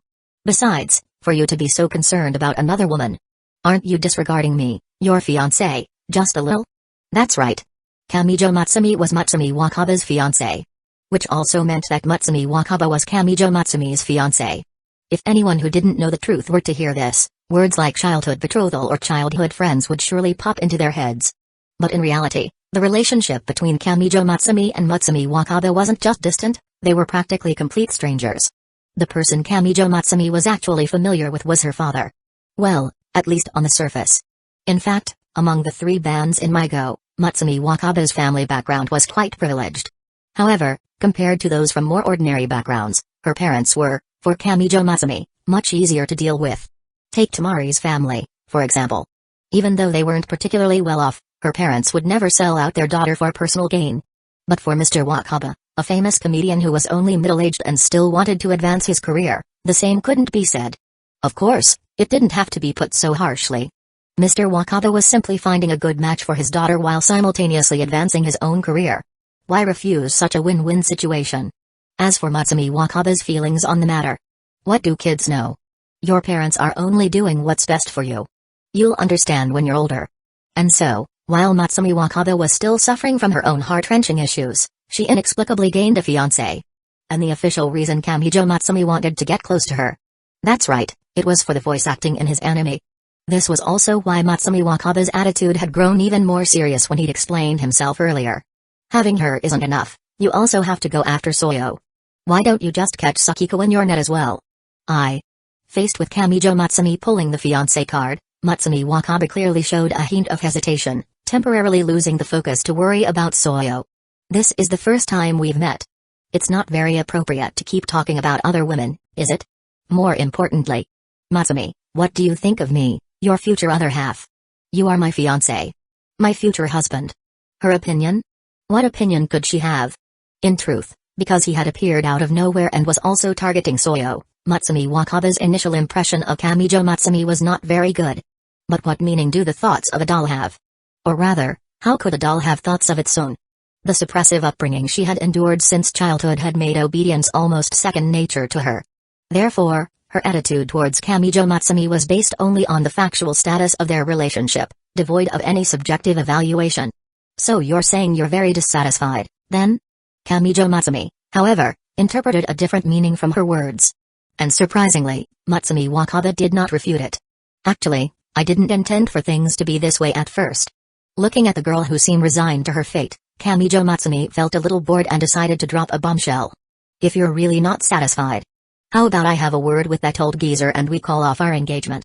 It's only a verbal agreement, anyway. That's right. Although he found the cucumber hero quite cute, Kamijo Matsumi had initially approached her father only to find a voice actress. But that old man had misunderstood and was practically throwing his daughter at him. Even so, their engagement was only verbal, with no binding power whatsoever. The old man's attitude was really just to get to know each other first. But his earnest daughter had taken it as gospel. Call off the engagement. Hearing Kamijo Matsumi's words, Matsumi Wakaba's eyes predictably lit up for a moment, but her golden pupils quickly dimmed again. So what if the engagement is called off? Does a doll truly have the right to choose her own marriage? In the end, it will all be the same. I will fulfill my duties as a fiancée, and as a wife. As if she had finally made a decision, Matsumi Wakaba looked at Kamijo Matsumi with a determined expression. So, you cannot make a move on Soyo. Her own life is already set in stone, but at the very least, she has to protect Soyo. Although Soyo probably didn't have a good impression of her. After all, not only did her line "I've never had fun in a band" deliver the final blow to Krychik, but she also only paid lip service to helping, never proactively contacting Sakiko for her. But people forget the relationship between Matsumi and Sakiko. They were childhood friends, two halves of the same soul. In fact, after Sakiko, Soyo was the person Matsumi cared about the most. Even when Soyo resented her, her heart was still thinking of Soyo. She's so pure, my heart breaks for her. I thought Soyo was already invincible, but to think someone even more valiant exists. Whose general is this? Matsumi Wakaba's words, however, almost made Kamijo Matsumi laugh out loud. And here I was saying Anon was too normal to be a manga protagonist. Look, isn't Matsumi stepping up to the plate? Soyo is already a master who can compete for the top spot, but it turns out Matsumi is an even bigger heavyweight. To think my fiancé is such a forward person. It makes me a little angry, you know. I am not forward. Kamijo Matsumi's words had clearly crossed a line for the innocent girl. Even the doll showed a flicker of anger. See? You can get angry. What's the matter? You dare to talk back to me, but you don't dare to resist that old geezer at home? However, faced with her displeasure, Kamijo Matsumi simply smiled. Now she was speechless. It's not the same. She finally said in a low voice after a long silence. You listened to him so obediently, is he your father? Oh, right, he is. Alright then, we'll leave it at that for now. Kamijo Matsumi didn't get angry. He knew that habits formed since childhood couldn't be changed so easily. Besides, he was the main culprit behind her predicament. Although he hadn't intended it, he hadn't refused either. To then criticize her for lacking her own opinions would be a real jerk move. Anyway, this is just the beginning. The real fun is watching a doll gradually transform into a real human being in my hands. The reason he hadn't refused Mr. Wakaba in the first place. Wasn't it also because he wanted to use this status to see how this cute doll would react? But what I said before. The offer still stands. Chapter 11 What a strange person. However, after hearing Kamijo Matsumi's words, the look in Matsumi Wakaba's eyes grew complicated. After all, from her perspective, Kamijo Matsumi must have paid a significant price for her. While in the eyes of a true financial dynasty, old man Wakaba might be nothing more than a working entertainer, in the public eye, he was a famous comedian who could interact on equal footing with people from prominent families like the Toyakawas.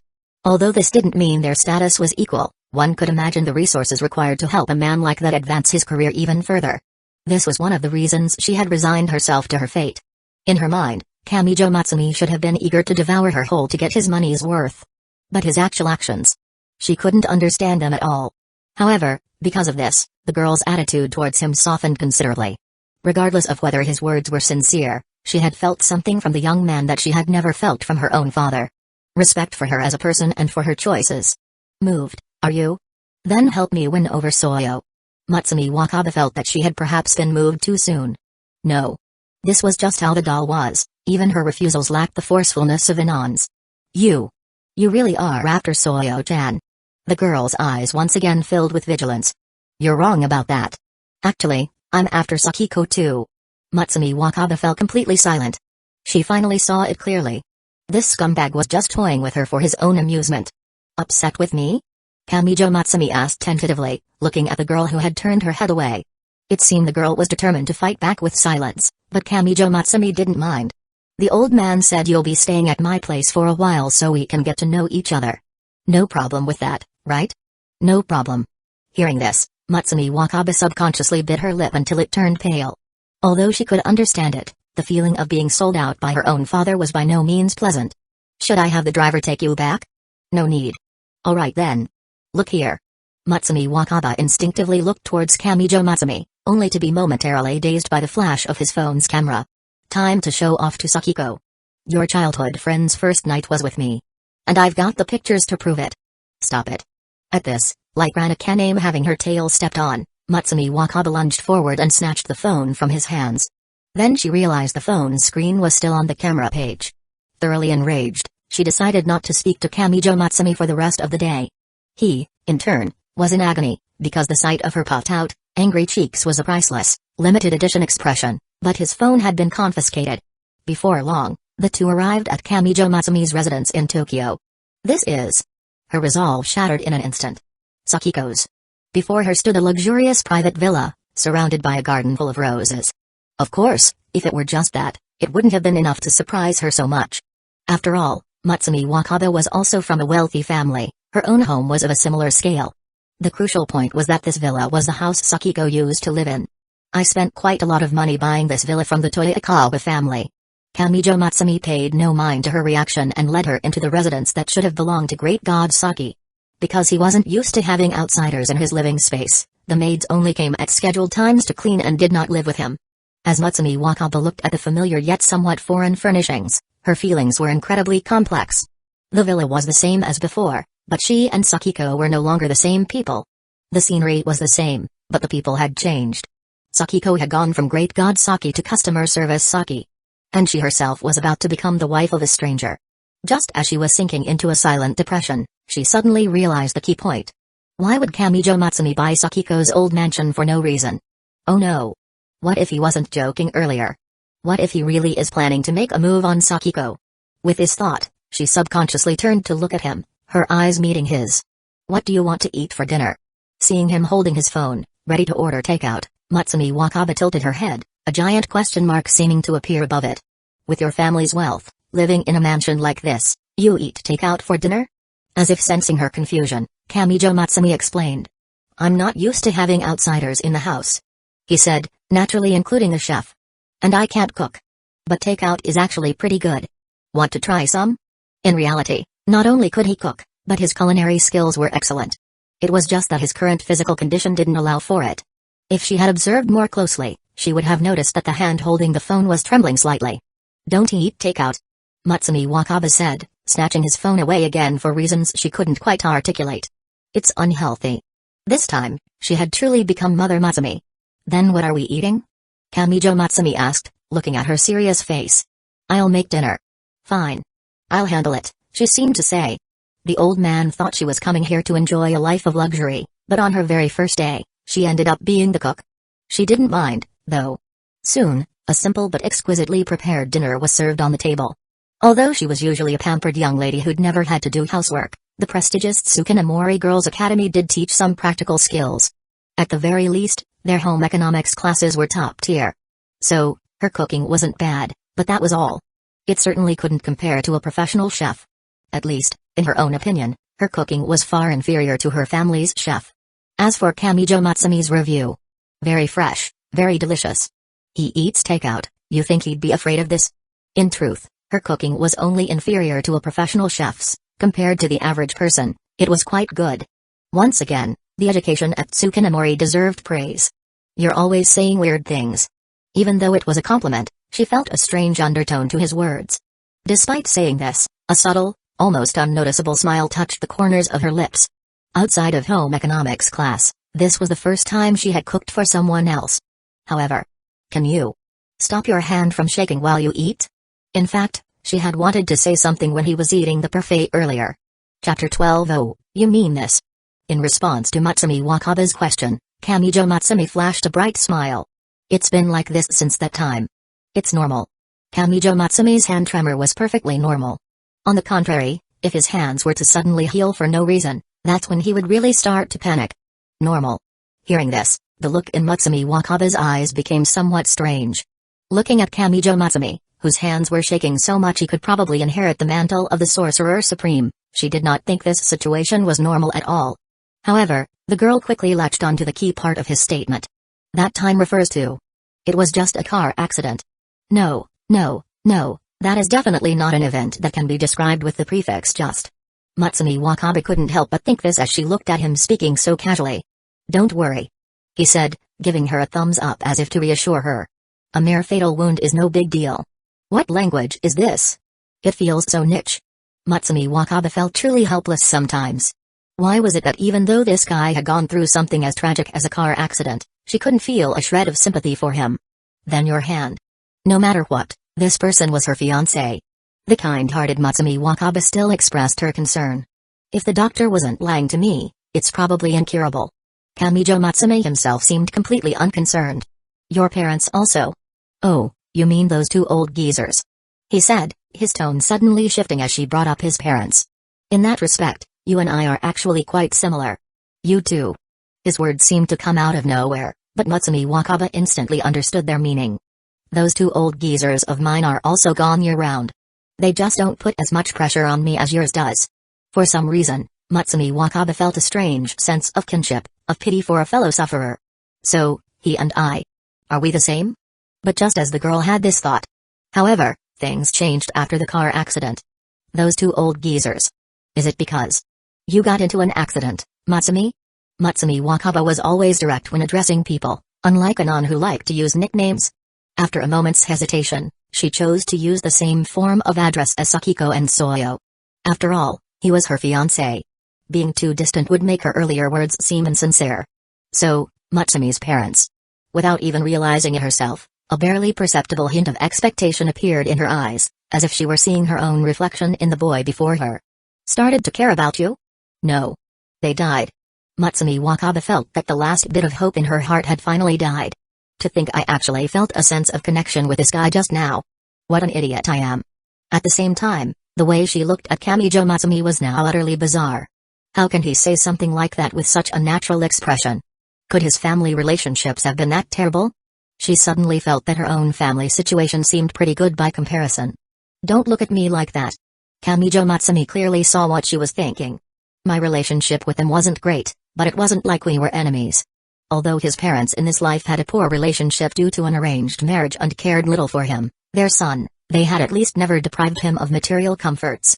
But hey, people have to look forward. They were in the car accident with me. I was just tougher. I looked into it afterward, it really was just an accident. I guess that's just life, right? If they truly had even a little affection for me, they probably wouldn't want me to dwell on the past.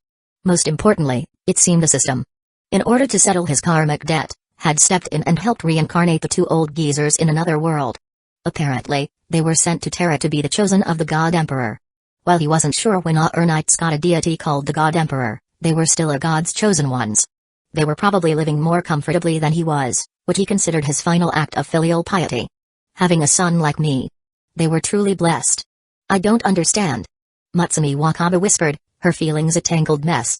She truly couldn't understand how he could remain so optimistic after experiencing something like that.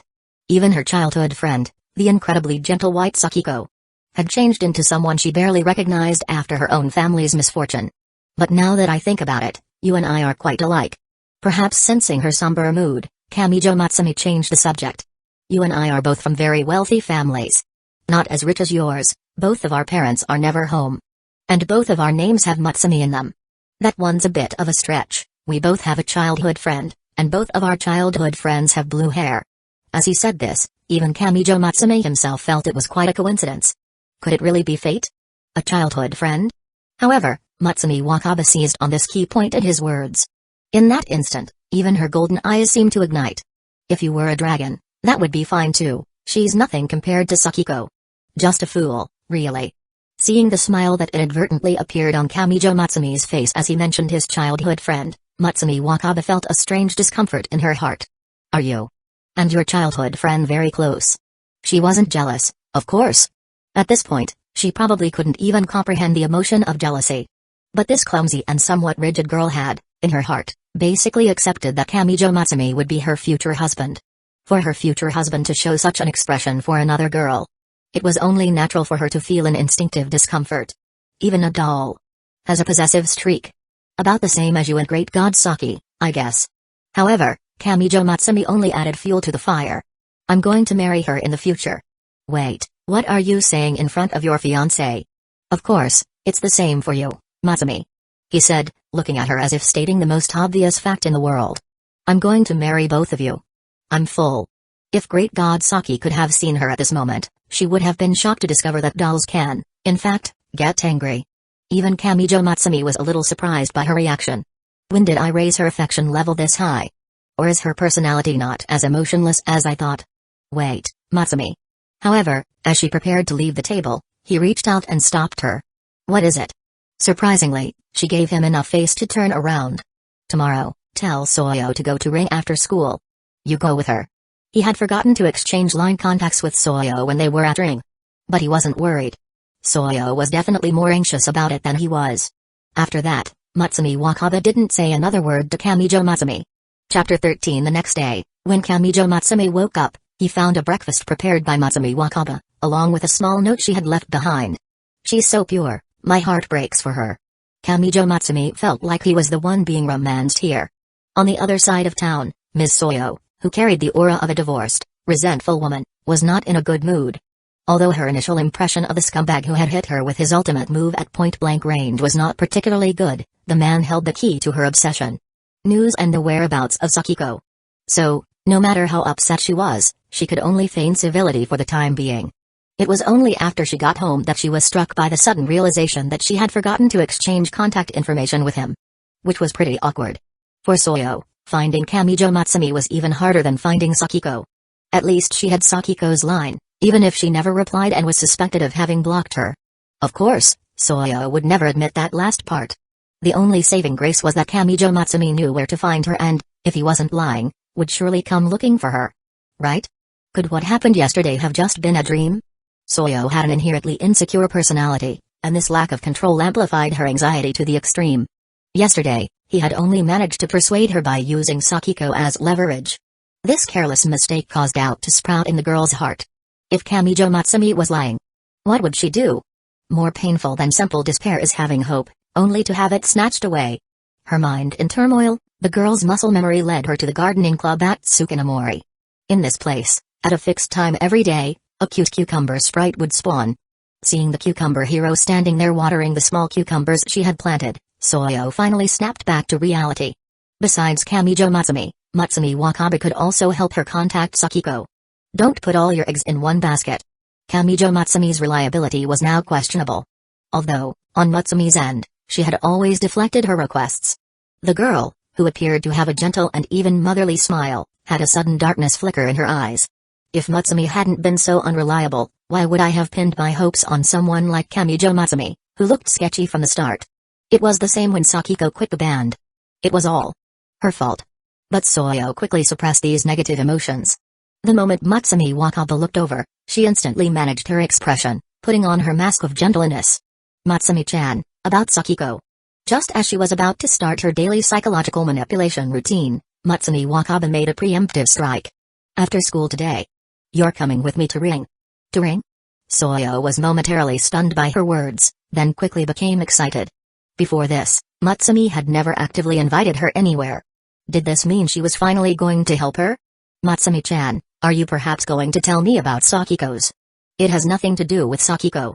Soyo's mood plummeted back to rock bottom with the girl's words. Matsumi asked me to go with you. Eh? Soyo never expected to hear that name from Matsumi Wakaba's lips. That guy. When on earth did he get his claws into her? With Soyo's situation handed off to Matsumi Wakaba, Kamijo Matsumi naturally chose to go lie in wait for Ano-chan and Tamori. He didn't have to wait long for the two of them. However, looking at Anon standing next to Tamori, forcing a smile and struggling to make small talk, and then at the little penguin with her head down and a gloomy expression, his own expression turned a bit strange. Ano-chan, how have you been possessed by Soyo after just one day? He realized that the two jokers from his deck of cards now had their designated owners. Ano-chan. However, he quickly composed himself and waved at Anon. Don't use such a familiar name. Are we that close? Seeing Kamijo Matsumi, Anon's eyes couldn't help but light up.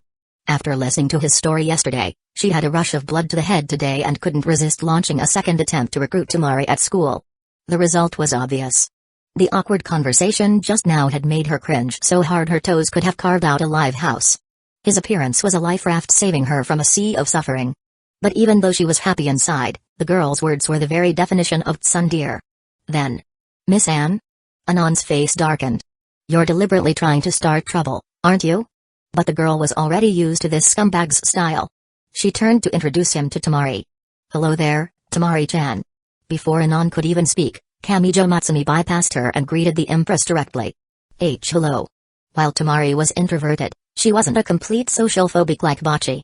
She could handle normal conversations just fine. My name is Kamijo Matsumi. I'm 16 years old. I'm not currently in school, and I'm the president of an animation company. Looking at the Empress, who was as cute as a small animal, Kamijo Matsumi, Tamori's #1 fan, began his self-introduction. Additionally, my family has various other businesses, several houses, and cars. I don't smoke or drink, I have a positive outlook on life, and my doctor says I'm very healthy. Unmarried. He had a fiancée, but they weren't married yet, right? My ideal partner would be a first-year student at Hanioka, preferably 155 centimeters tall. A Scorpio would be best. Stop. Listening to his self-introduction, Tamori hadn't even reacted yet, but Anon couldn't take it anymore. Are you on a blind date here? I know you're interested in Tamori, but aren't you being a little too hasty? I like gray hair and amber eyes, with the cute aura of a small animal. However, Kamijo Matsumi did not stop talking just because of Anon. It would be best if she's been in a band before, and I support my wife playing in a band after marriage. I said stop. Seeing him not only ignore her but also start reciting Tamori's personal details, Anon completely lost it. Kamijo Matsumi saw that he had pushed the girl to her limit and, to avoid getting hit, chose to shut up. I'm Takamatsu Tamori. However, the single-threaded Tamori didn't see anything wrong and was still introducing herself to him. It's nice to meet you. It's nice to meet you too. Tamori-chan, could you do me a favor? Seeing that Tamori didn't dislike him, Kamijo Matsumi immediately pressed his advantage. I'll treat you to a parfait later. What? Tamori had never met someone who asked for a favor right after meeting them, so she was a bit bewildered. It's nothing troublesome. Just sign your name here for me. Kamijo Matsumi smiled as he handed a document and a pen to her. Sign. On here? Tamori opened the white document, looking for a place to write. Just write Tamori-chan's name right here. He very helpfully pointed out the spot for her. What are you trying to make her sign? Stop right there. Seeing the 3 large, red characters for marriage registration inside the white paper, Anon was completely stunned. She lunged forward and snatched the marriage application from Tamori's hands. Chapter 14 Ano-chan, I had no idea you were in such a hurry. Looking at Anon, who had frantically snatched the marriage application from Tamori's hands, Kamijo Matsumi wore a doting and somewhat helpless smile. Don't worry, how could I leave you out? You get one too. With that, he stuffed another marriage application into Anon's hands. Oh, that's more like it. Wait, no. Anon's mind was already fuzzy from agitation, and for a moment, she was actually fooled by him. But she quickly snapped back to reality. Who wants to marry you? Good grief. Not only Tamori, but he's not letting me off the hook either? Anon was so angry she wanted to tear the 2 marriage applications in her hands to shreds and slap them right onto this scumbag's face. I must have been crazy to ever trust you. That's it, I can't take it anymore. I'm going to lose it on him. You bastard who preys on innocent young girls, have you decided how you want to die? I know you're angry, but don't be angry just yet. You should have other things to deal with. What, you want to beg for mercy? Anon was so furious she actually laughed. Ano-chan. Just then, Tamori, who had been standing to the side, couldn't watch anymore and timidly tugged on the corner of her sleeve. After calming down, Anon realized that their interaction had already attracted the attention of the surrounding Hanioka students, and their gazes were all a bit strange. Is that first-year Takamatsu-san and Chihaya-san? I think Chihaya-san just said marriage? Could that boy be Chihaya-san's boyfriend? They're already at the point of discussing marriage? That's amazing. Pass it on, Chihaya-san was just proposed to by a boy from another school. What? Chihaya-san and a boy from another school are proposing to Tamori-chan together? Hearing the surrounding discussion, Anon's entire being faded into grayscale. Her image, her carefully crafted persona, her social life, her wonderful school days. It was all over. Let's talk somewhere else. After all, you don't want to be the subject of gossip, do you? Looking at Anon, whose eyes were completely dead, Kamijo Matsumi flashed a brilliant smile and gave her a thumbs up. Ano-chan, my car is ready. And whose fault do you think this is? The girl's heart felt dead. Could this guy be heaven's punishment for her running away from her problems? Wanting to escape reality, the girl ended up grabbing Tamori and letting herself be sheepishly lured into Kamijo Matsumi's car, completely oblivious to the crowd of students behind them, who were now gossiping even more fervently. This car of yours. After pulling Tamori into the car, before she could even settle the score with him, Anon found herself captivated by the vehicle's interior. A Maybach 62S. As a trendy rich girl whose family drove a Land Rover, Anon knew a thing or two about luxury cars. This scumbag is actually this rich? But isn't it a bit too spacious? I had the dealer modify it when I bought it. After all, the original model couldn't fit the entire MyGO band. They can modify this kind of car? The suffering of being rich. It's beyond your imagination. You. Looking at the smug scumbag before her, the girl ground her teeth in frustration. My family is rich too. But we definitely can't compare to a guy who drives a Maybach. This only made Anon even angrier. It's a pity it's not pouring rain today and there's no overpass ahead, otherwise I'd definitely let you see this car's true performance. So you came looking for me today just to show off your luxury car? Anon said with a cold laugh, her arms crossed as she ignored his bizarre, incomprehensible comment. I've already found the band members I told you about yesterday. Seeing her reaction, Kamijo Matsumi cleared his throat, his expression turning serious. Rest assured, every one of them is a talented individual, just as outstanding as me. That's exactly why I'm not assured. Good grief, just like this scumbag. One Kamijo Matsumi was already enough to nearly kill her with anger. If there were a few more, wouldn't she ascend to heaven on the spot? And each of them has their own unique strengths, their own special skills. Their musical talents are astounding and will surely bring you some extra surprises. The way you say that makes me feel even weirder. Don't tell me they're all bizarre, surreal characters like him? Anon was worried. However, Kamijo Matsumi paid no mind to her reaction, instead turning to look at Tamori. What about you, Tamori-chan? Do you want to form a band together? That's right. Hearing this, Anon finally remembered her main purpose and turned to Tamori. Tamori-chan, you should join too. Your story? This guy told me everything. You really want to be in a band too, don't you? Harukaj is a really wonderful song. I'd love to hear you sing it again, Tamori-chan. In truth, Anon had initially only wanted to form a slacker band to fit in. She invited Tamori because she was the class's universally beloved pet, and it would look good for her reputation. But after Kamijo's stunt yesterday, it had turned into a full-blown obsession for her. Even without him, though, the outcome probably would have been the same. After all, the gravity of a black hole is something not even light can escape. Tamori had been dragged into the car in a daze and never expected the topic to circle back to her. Faced with their invitation, the wounded girl almost instinctively wanted to refuse. But looking at Anon's expectant gaze, the words that came out of her mouth were something else entirely. It's all my fault. It's because of me. That Sakiko quit, that Crychick disbanded. If I join, we'll definitely fail again. It's not your fault, Tamori-chan. It was clearly the fault of that girl who suddenly quit. Anon immediately retorted, seeing Tamori start to wallow in self-pity again. And she didn't even give a reason. That's just too selfish. That's why you all got hurt so badly. It's not Sakiko's fault. My singing was bad, that's why Sakiko was disappointed. Even though Tamori wasn't Soyo, she clearly couldn't bring herself to place the blame on Sakiko either. That's right. It's all your fault.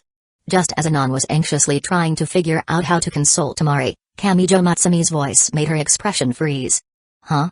The girl stared at him in disbelief, looking just like Soyo had when she was backstabbed by Matsumi Wakaba after Sakiko quit the band. And it's not just your fault. All of you were at fault. Kamijo Matsumi ignored Anon's reaction and continued his assault. Takamatsu Tamori, you sing too desperately. Soyo, you only think about yourself. Taki, you're a pressure freak. My evaluation, less talented than Sakiko. Matsumi, you've never once been happy playing in a band. Sakiko, the main culprit. Sooner or later, karma will hit her like a boomerang. And Anon. Wait. Anon never expected him to call her out. Hold on, buddy, I didn't even know Tamori when Crychick disbanded. How could I possibly have anything to do with it? However, Kamijo Matsumi just gave a faint smile and unleashed a special technique from his homeland. Setting the facts aside, when it comes to Krychik's disbandment, are you telling me you bear no responsibility at all? Chapter 15. You're already setting the facts aside. So what more can I say? Looking at Tamori, who was getting depressed from Kamijo Matsumi's lecture, Anon simply threw in the towel. I'm done. Let's just see what this guy pulls next. So, you've already messed up once. Are you going to make the same mistake again and let Anon get hurt too? Huh? Wait, is your method of consoling Tamori really just to guilt trip her by dragging me into it? Ano-chan discovered that she had once again underestimated Kamijo Matsumi's moral bottom line. But, you know what? It actually worked on someone like Tamori. Hearing his words, a look of hesitation was clearly visible on Tamori's face. Ano-chan already told me yesterday that if you, Tamori, don't join her band, she won't be able to go on. Seeing that his words were effective, Kamijo Matsumi naturally pressed his advantage. She'll probably hide at home all alone, dropping little pearls. Crying and wailing, rolling all over the floor, boo-oo. How pitiful. Wait, when did I cry and wail and roll all over the floor? I'm still right here. Do you not even care if people hear you making up rumors? However, the innocent Tamori actually fell for his nonsense. She grabbed Anon's hand with a worried expression. Ano-chan, please don't cry. I'm not crying and wailing, don't listen to that bastard's lies. Although she thought this, Anon didn't refute it. Instead, she looked away unnaturally, a blush like a sunset creeping up her cheeks. After all, when a girl as cute as a small animal like Tamori stares at you with her big, sparkling, teary eyes full of concern, who wouldn't be flustered by that? And please don't roll on the floor. The floor is dirty. Anon, who had been feeling a bit shy, almost lost her composure again. I really didn't cry and wail and roll on the floor. Believe me, Tamori-chan. And then there's Soyo. Seeing that Anon was about to get too much satisfaction out of this, Kamijo Matsumi quickly continued. Because she can't contact you, she's got a case of the big sad. She's been muttering all day about how the spring sun can't hide the shadows, and all that meets the eye is Tamori's light. Her mental state is a bit unstable. Tamori. That does sound like something Soyo would do. She has been trying her best to make up for her past mistakes. Tamori-chan, what about you? She's trying. What about you? But Tamori was clearly on the verge of being convinced, but she was still hesitating. I can't. If I join, we'll definitely fail. Tamori still believed that Sakiko had quit the band because her singing wasn't good enough. The sins of great god Saki weighed heavily. Tamori-chan. What do you think a band is? He was just one step away from success. Kamijo Matsumi certainly wasn't going to drop the ball now. What is a band? A band isn't about playing with outstanding people. It's about playing with people you love. Soyo and Anon need you, not because of how talented you are, but because to them, you are irreplaceable and indispensable. Finally, Kamijo Matsumi took Tamori's hand. Can you do it for my sake? Use flame on him. Ahem. Let's form a band together. Meeting his gaze, Tamori was silent for a long time before finally speaking. Then, for a lifetime. Tamori admitted that he was incredibly persuasive, but she, Bang Dream's #1 emotionally heavy girl, hadn't earned her title for nothing. Will you be in a band with me for a lifetime? Wait, the one who wants to form a band with you is Anon. Why are you looking at me? Oh no, she's coming for me. Kamijo Matsumi finally realized he had gotten too close to the black hole and been caught by its gravity. Seeing this, Anon, who was sitting to the side, felt a sense of schadenfreude. In fact, she had almost managed to reel Tamori in yesterday, but she'd been completely stunned by the lifetime keyword. When had a normal, trendy high school girl like her ever encountered such an intense situation? A lifetime, huh? He never thought he'd get a chance to trigger Tamori's keyword himself. Is it not possible? Seeing him not agree immediately, Tamori's eyes instantly dimmed. It's not that it's not possible. But a lifetime is a serious matter. A verbal promise lacks a bit of persuasive power. Kamijo Matsumi certainly wasn't going to fall into the same trap as Anon. So, he produced another white contract from somewhere and handed it to her. This is. Tamori opened the contract. Unsurprisingly, it was another marriage application. The dagger was revealed at the unrolling of the map. If we get married, won't we be together for a lifetime? He said, as if it were the most logical thing in the world. Together for a lifetime. Unlike the last time when she was just confused, this time Tamori was genuinely swayed by his words. If we get married, it seems like we really can be together for a lifetime. Tamori-chan, don't be fooled by this guy.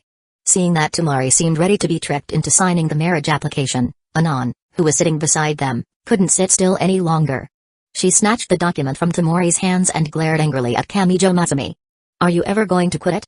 TCH. Mr. Kamijo, who was one step away from harem plus one, expressed his dissatisfaction. What's with that attitude? Aren't I helping you, Ano-chan? This is how you help me? She asked, laughing in exasperation. I asked you to help me convince her to join the band, not to marry her. Actually, marrying you would be fine too, Ano-chan. That's not the point, and my name isn't the issue either. Anon was so angry her stomach started to hurt. Ano-chan. Tamori-chan, don't say anything right now. This was the first time Anon had ever interrupted Tamori so forcefully. Marriage is a very important thing for a girl. Don't just agree to it so casually. You can't equate a band with marriage. Besides, this whole band for a lifetime thing. Having already hurt Tamori yesterday, Anon didn't want to see her get hurt again. But she felt that if she didn't do something now, she might end up having to help raise Tamori's daughter down the line if she wasn't careful. In the future, you'll go to university, you'll get a job, you'll have your own life. And you still want to be in a band for a lifetime? Tamori was never good with words and naturally couldn't refute Anon's points. She just didn't want to experience that kind of sadness again. Is that really so strange? Then why don't we compromise? Just as Tamori was shutting down and Anon was feeling guilty that her words might have been too harsh, Kamijo Matsumi spoke up. Huh? What does the main culprit have to say? A lifetime is too far away. How about we try it for 1 week first? That's a bit too much of a compromise. Matsumi. Tamori felt betrayed. She had thought he was on her side. First, we try for 1 week. Then another week. If you add up countless weeks, doesn't that become a lifetime? Kamijo Matsumi naturally wasn't going to let Tamori down. That sounds really intense too. Anon now felt like she was trapped between two black holes, completely at a loss. Countless weeks added together. Tamori, however, was perfectly on his wavelength. Her once dim eyes seemed to sparkle with light again. If you still feel uneasy. Seeing his chance, Kamijo Matsumi hooked his pinky finger around hers. This might seem childish to Anon, but for him and Tamori, it was just right. Then believe in me. I will make sure your band never disbands. He said, looking at Tamori with a serious expression. Even if I have to bet Anon's future on it. Anon. Chapter 16. Come on, man. I can let it slide that you're using me to flirt with a girl, but you're making me the subject of your vow too? Isn't that going a little too far? For the love of God, please act like a decent human being. To Anon's delight, however, after hearing Kamijo Matsumi's vow, a hesitant expression appeared on Tamori's face. Using Ano-chan's future as the wager. Is that really okay? Tamori, my angel. I knew I wasn't wrong about you. Anon was so moved her eyes welled up with tears. She silently swore that from this day forward, Tamori would be her best friend. Then how about we use my future instead? Kamijo Matsumi didn't mind. As long as it convinced Tamori, anything would do. Who would have thought that in response to his question, Tamori would fall unexpectedly silent? She glanced back and forth between him and Anon, before finally saying, then let's just forget it. Anon. The girl, who had been on the verge of tears with emotion just a moment ago, instantly felt like the biggest clown in Gotham City. Wait, what do you mean, forget it? I'm your friend, Tamori-chan. Why are you siding with an outsider? Then. It's a promise. However, as if she hadn't hurt Anon deeply enough, Tamori looked at Kamijo Matsumi with a serious expression. For a lifetime. As she said this, Tamori felt a sense of security she hadn't felt since Krychik disbanded. On her usually expressionless face, the corners of her lips unconsciously curled into a faint smile. Although it was a barely perceptible smile, for Tamori, it was incredibly precious. At the very least. Anon had never seen her smile like that. In that instant, not only did Ano-chan put on a red clown nose, but she was also crowned with a vibrant green one. I was the one who met her first, and I was the one who wanted to start a band with her. From meeting her to asking her, I was always first. Why did things turn out like this? Today my hands tremble, today my heart aches. I went through so much trouble to start a band with you, so why, Tamori-chan? Seeing that Anon's resentment had built to its absolute peak and she was about to explode and vaporize him, the Maybach they were in happened to pull up in front of Ring. This allowed the girl to barely regain her sanity. No matter how it happened, the result is good. Tamori was definitely just temporarily fooled by that jerk. Once she calms down, she'll realize who's truly good to her. However, she would have to keep a close eye on Tamori. After all, that Kamijo guy was dangerously persuasive. She couldn't let Tamori be fooled by him again. But even as she swore in her heart to protect Tamori, Anon failed to notice the confusion and conflict in the little penguin's eyes as she got out of the car and looked at Ring. Although she had been more or less convinced by Kamijo Matsumi, Anon's earlier words had still left a shadow in her heart. Even if we form a band together, will everyone still have their own separate lives? She remembered his earlier suggestion. If they got married, could they be together for a lifetime? The girl thought about her own parents and realized that seemed to be the case. Since I can be with Kamijo Matsumi for a lifetime through marriage, how can I make sure everyone else can be together for a lifetime too? She wanted to be in a band for a lifetime, and marriage equals being together for a lifetime. In Tamori's single-threaded mind, an equation quickly formed. If everyone marries Kamijo Matsumi, can we be in a band for a lifetime? In that moment, as if possessed by the spirit of Soyo, Tamori awakened to a world-shocking wisdom. The girl stuffed the marriage application she had secretly swiped in the car into her pocket. Although she didn't voice her thoughts, a seed was quietly planted in her heart. Matsumi-chan, you and that person. As the group got out of the car, Soyo and Matsumi Wakaba had also arrived at Ring, even a little earlier. Although he wasn't there in person, Kamijo Matsumi had sent a car to pick them up. After all, he couldn't show favoritism. Kamijo Matsumi. Who exactly is he? Unsurprisingly, Soyo was relentlessly trying to get information about him from Matsumi Wakaba. The relationship between those two was completely beyond her expectations and made her very uneasy. And Matsumi Wakaba, as usual, had transformed into a doll. Nodding when told, silent when asked. This familiar pattern made Soyo's blood pressure soar, but she couldn't lash out, leaving her feeling incredibly frustrated. Yo. Soyo and Matsumi are here too?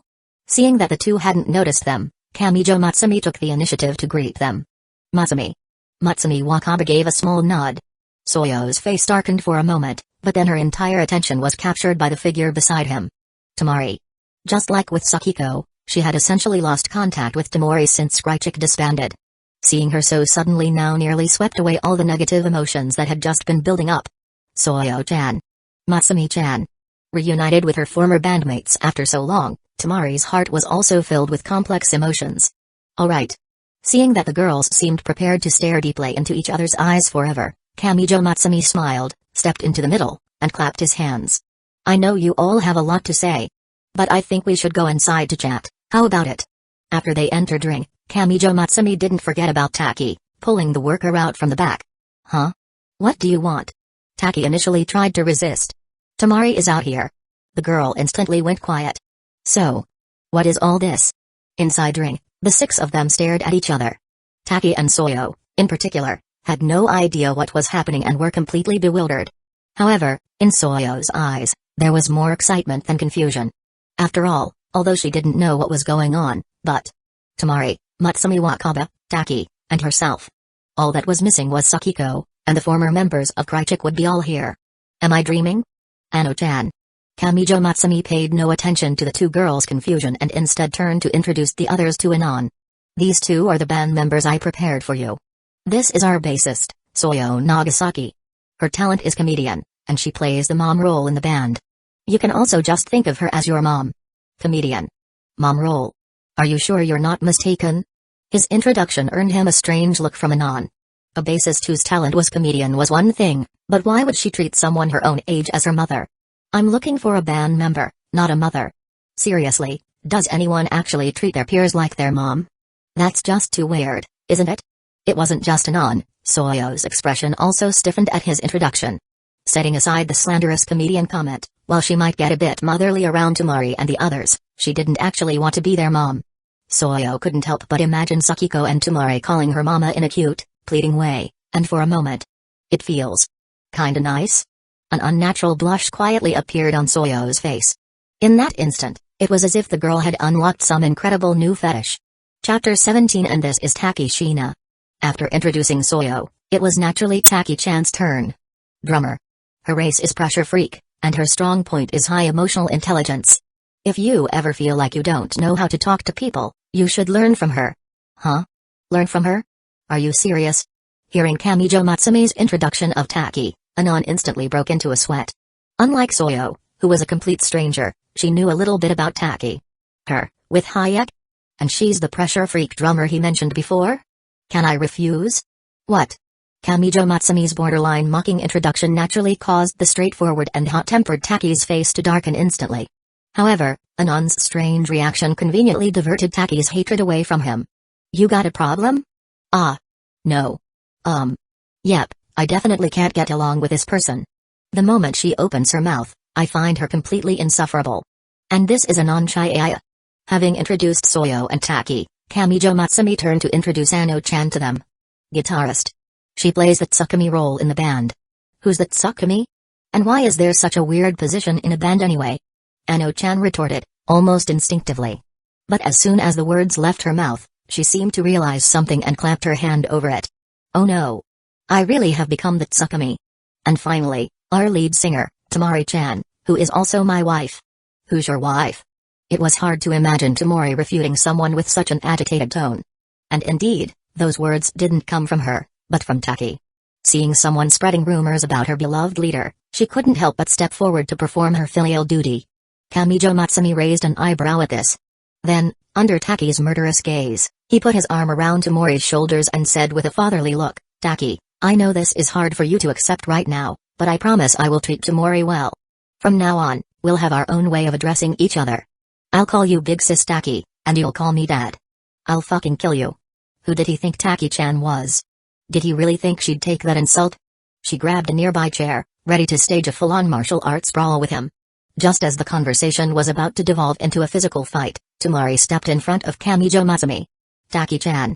Facing Tamori's gem-like amber eyes, Taki froze instantly. Don't be mean to Matsumi. Tamori. Hearing this, Taki's eyes widened in disbelief. In that moment, it was as if she had been abandoned by the entire world. Her whole being turned to grayscale. The red nose and green crown that were on Anon's face moments ago had now been transferred to Taki's. Outside the window, a sad BGM seemed to begin playing. Kamijo-kun, please stop teasing Taki-chan.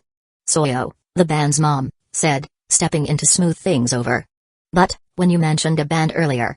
As a relic of a former dynasty obsessed with reviving Crychick, Soyo naturally wouldn't miss the keyword in his earlier statements. It's exactly what it sounds like. Does that mean Tamori-chan will be joining this band? Soyo asked the question she cared about most. Before Kamijo Matsumi could speak, Tamori nodded, answering Soyo's question herself. I want to be in a band again. With everyone. Before. I was always blaming myself. The girl lowered her head, her fists clenched, her low voice heart-wrenching to hear. It was because I didn't sing well. That Sakiko was disappointed in me. Feeling sad. Feeling pained. I can't cry, but what is this dullness lingering in my chest? So I didn't want to be in a band again. Because she didn't want to feel that pain of loss again. But someone told me that I'm not the only one who's suffering. If it was my fault, then I have a responsibility. So, I want to be in a band again. Everyone. Together for a lifetime. So that's how you felt, Tamori? Tamori's ability to express herself wasn't the best, and her words weren't very clear, but Soyo could completely understand her feelings. Because she could feel the same sadness as Tamori. Trapped in the past, unable to move forward. I'm so glad you're able to move on, Tamori. We all made mistakes, that's why Crychick disbanded.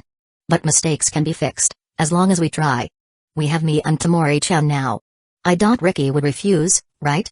Huh? Of course not. With Tamori herself saying it, Taki, who would have gladly served as Tamori's microphone stand, would naturally not refuse. I will never let Tamori be sad again. As long as she wants to, I'll be in a band with her. For a lifetime. That's right. I'll be in a band with Tamori for a lifetime. It seemed the earlier incident hadn't affected her passion for Tamori in the slightest. Me, Tamori, Ricky, and Matsumi. Hearing Taki's reply, the smile on Soyo's face grew even wider. She counted them off on her fingers, her eyes filled with hope for a beautiful future. Let's the four of us reform the band. We'll make up for our mistakes together. This way, there will definitely be no problems. On the day Crychick disbanded, Soyo had made a silent vow. The happiness she lost, one day she would get it back with her own hands. Not to prove how great she was, but to ensure that Crychick would never disband. And now. One day? That day is today. All that was missing was Sakiko, and her Crychick could be revived. At this moment, Anon, who had been standing to the side, finally noticed something was wrong. Oh no, I've become the third wheel in this Yuri Fest. Excuse me. What about me? I'm the one who started this band, so how come I feel like I can't even get a word in? Why are you still here? Seeing her, Kamijo Matsumi smiled and delivered the final blow. Anon. Are you serious? Are you really just using me as a tool and then tossing me aside? Don't test me, I might actually lose it on you. Anon-chan too. At that moment, Tamori's voice sounded as sweet as an angel's to Anon's ears. And Matsumi. Huh? When Tamori had said Anon-chan too, Soyo's eyes had flickered for a second, while Taki had no objection. But when she mentioned Kamijo Matsumi, Taki-chan instantly couldn't hold it in. Tamori, are you serious? You want to let this man join our band? In the world of Bang Dream, those who played in bands were, naturally, mostly cute girls. There were male bands, but they were relatively few. Furthermore, unlike in Kamijo Matsumi's previous world, male and female bands were clearly separated here. Let alone a guy like him, who she already hated with a passion. Taki was naturally unwilling. Taki, no boys allowed. Chapter 18 Taki-chan. Hearing Taki's words, Tamori seemed to want to say something, but she was stopped by Kamijo Matsumi. Aha, so you want to play the gender card, do you? Now this is a topic I'm wide awake for. What's wrong with being a man? Can't men join bands? Don't men deserve to have dreams? Huh? When did I ever say that? Kamijo Matsumi's line of attack was clearly outside of Taki's expectations, causing her aggressive momentum to drop a few notches. Hearing your words, I'm trembling with anger. It's a hot day, but my body is cold and my hands and feet are freezing. Tears are streaming down my face uncontrollably. I forgot the rest, but all in all, can this society even be saved? How must men live to satisfy you people? When will this world stop oppressing men? You. Just like Anon, Taki was left dizzy and disoriented by this rhetorical fist technique from a foreign land. Dude, are you for real? You're escalating a simple matter of joining a band to this level? Even setting that aside, Taki didn't dare to continue tangling with him on this topic, afraid he would hit her with a few more punches. What can you even do if you join the band? Be the keyboardist? Soyo. Hearing Taki's question, Kamijo Matsumi hadn't even responded yet, but Miss Soyo's expression turned anxious. Can't do it. Fortunately, he did not accept the position, which allowed Soyo's suspended heart to settle back down. Guitarist? Bassist? Can't play drummer? Don't drum. So don't tell me you want to compete with Tamori for the lead singer spot? A smile returned to Taki's face. She knew it. This scumbag couldn't possibly know anything about music. What right does a guy like you who can't do anything have to join our band? However, Taki's words didn't discourage him in the slightest. Instead, it was Anon who was sweating bullets. Hey, sis, does your attack have to have an area of effect? That's not true. A sudden voice startled Taki, who thought her beloved leader was about to stand up for Kamijo Matsumi again. But when she saw the speaker was not Tamori but Matsumi Wakaba, who had been acting like a doll the whole time, she breathed a sigh of relief. Reiki. You have no right to say that about Matsumi. Because she had learned about the car accident from him yesterday, Matsumi Wakaba realized she knew far too little about her fiancé. And as a national-level artistic talent, Kamijo Matsumi's personal information was readily available online. Only then did she understand just how brilliant and high-spirited her fiancé had once been. Compared to him, the old Krychik was like child's play. Therefore, seeing Taki dancing in a minefield, she naturally couldn't help but speak up. However, as Taki's equal in the art of bluntness, the result of her speech was predictable. Huh? I have no right? The person opposite her wasn't Tamori, so Taki naturally got tough, ready to start a fight on the spot. Alright. This is a top-tier ranked match. If he really let these two titans clash, he couldn't even imagine how beautiful the resulting chaos would be. Stop fighting over me. Who's fighting over you? Unsurprisingly, Taki was disgusted by Kamijo Matsumi's innocent, manipulative act. Although it was technically true, his words made it sound as if she had feelings for him. Hilarious. How could she ever have feelings for this scumbag? Even if she had to jump off the roof of Ring, she would never, ever fall for Kamijo Matsumi. But what Taki-chan said does make sense. It's really not appropriate for me to join your band. Good, you know your place. Taki naturally took this as him backing down, and the expression on her face softened considerably. Matsumi. Hearing this, however, Tamori instantly drooped, a sad look on her face. Didn't you promise a lifetime? But I did make a promise to Tamori. Kamijo Matsumi obviously wasn't going to be persuaded by Taki. And I am also a man of some means, with some involvement in this area. Therefore, allow me to be your manager. No problem with that, right?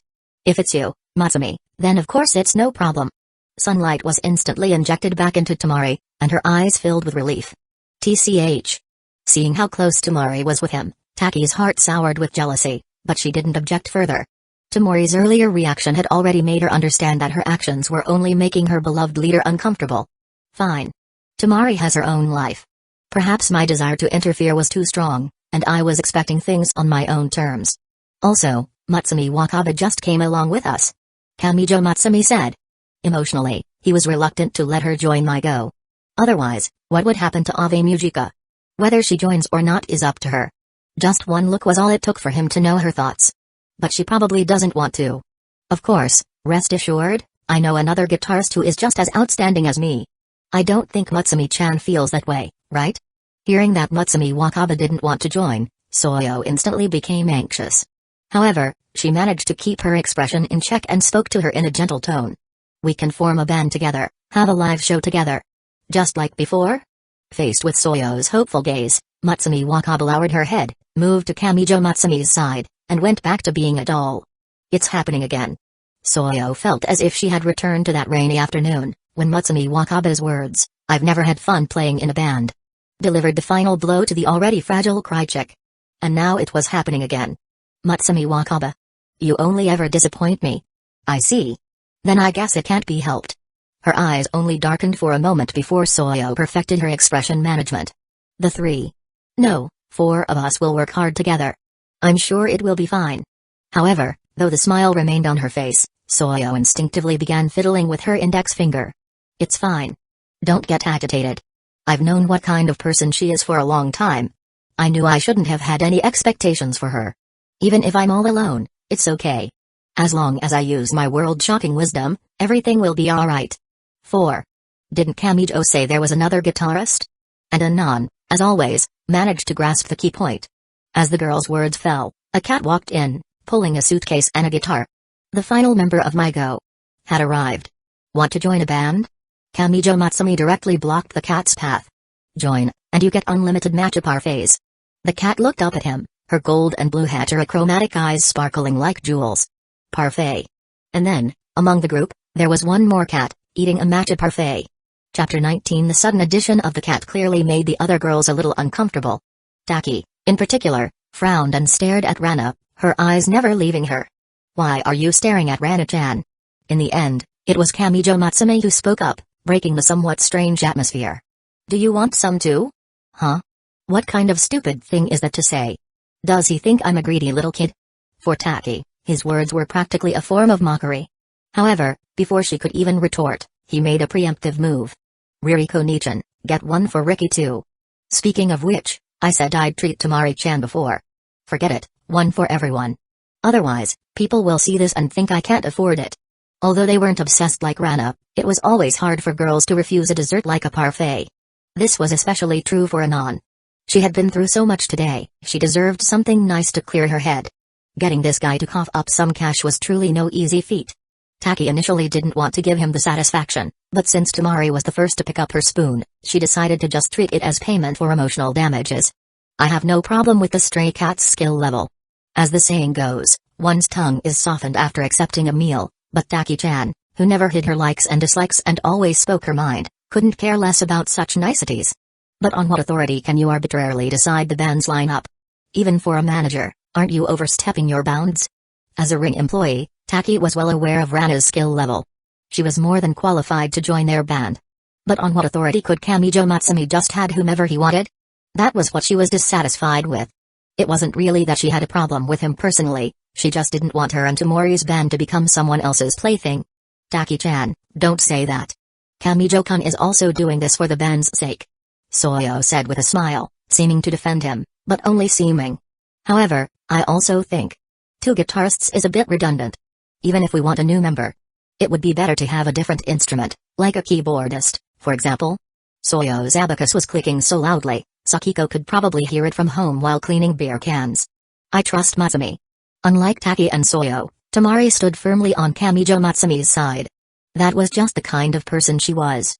Once she trusted someone, she would never doubt them. I also think there's nothing wrong with adding another guitarist. Anon also, surprisingly, sided with him. The main reason was that with 3 out of the 4 members being relics of a former band, she, the Yuri outsider, felt a bit out of place. Having another cat would give her a companion. Tamori, you. Being backstabbed by Tamori again, Taki was on the verge of losing it. This time, she really wasn't being personal, she was trying to fight for Tamori's control over the band. And remembering how Tamori seemed to always protect him, Taki instantly felt her heart grow cold. But the ever-loyal Taki would never blame Tamori. She could only silently add another mark against Kamijo Matsumi's name in her heart. This grudge, she will remember it. Sad, with Taki's surrender, the situation became clear. Although Soyo didn't want another person hindering her grand plan to revive her old band, she could only pinch her nose and agree to Rana's inclusion. As for Rana herself, the person in question, she showed no negative emotions regarding their discussion. Instead, she ate her parfait while watching Kamijo Matsumi's side profile with great interest. An interesting man. Recalling the conversations between him, Soyo, and Anon yesterday, Rana's mouth curved into a cute, cat-like arc. Alright, now that the band matter is settled, let's get down to business. Finally, we're at this step. The things I do to make an anime. I entered the black hole with my own body, all just to win against heaven by half a move. He then told the girls about the voice acting for the anime. Those like Anon and Soyo, who already knew, needed no further explanation. Tamori would naturally not refuse him, and Rana could be won over with offerings of parfaits. The only one left was Taki. Why should I help you? The girl said bluntly, her arms crossed. We're a band, not voice actors. Why should we do voice acting for your anime? She had more or less accepted him as a manager, but that didn't mean she would be his unpaid laborer. Do you dare to defy me, the one who possesses Tamori? And with that one sentence, the arrogant Taki-chan was nearly broken by him. You. Using Tamori to threaten her directly. So he's not even pretending anymore?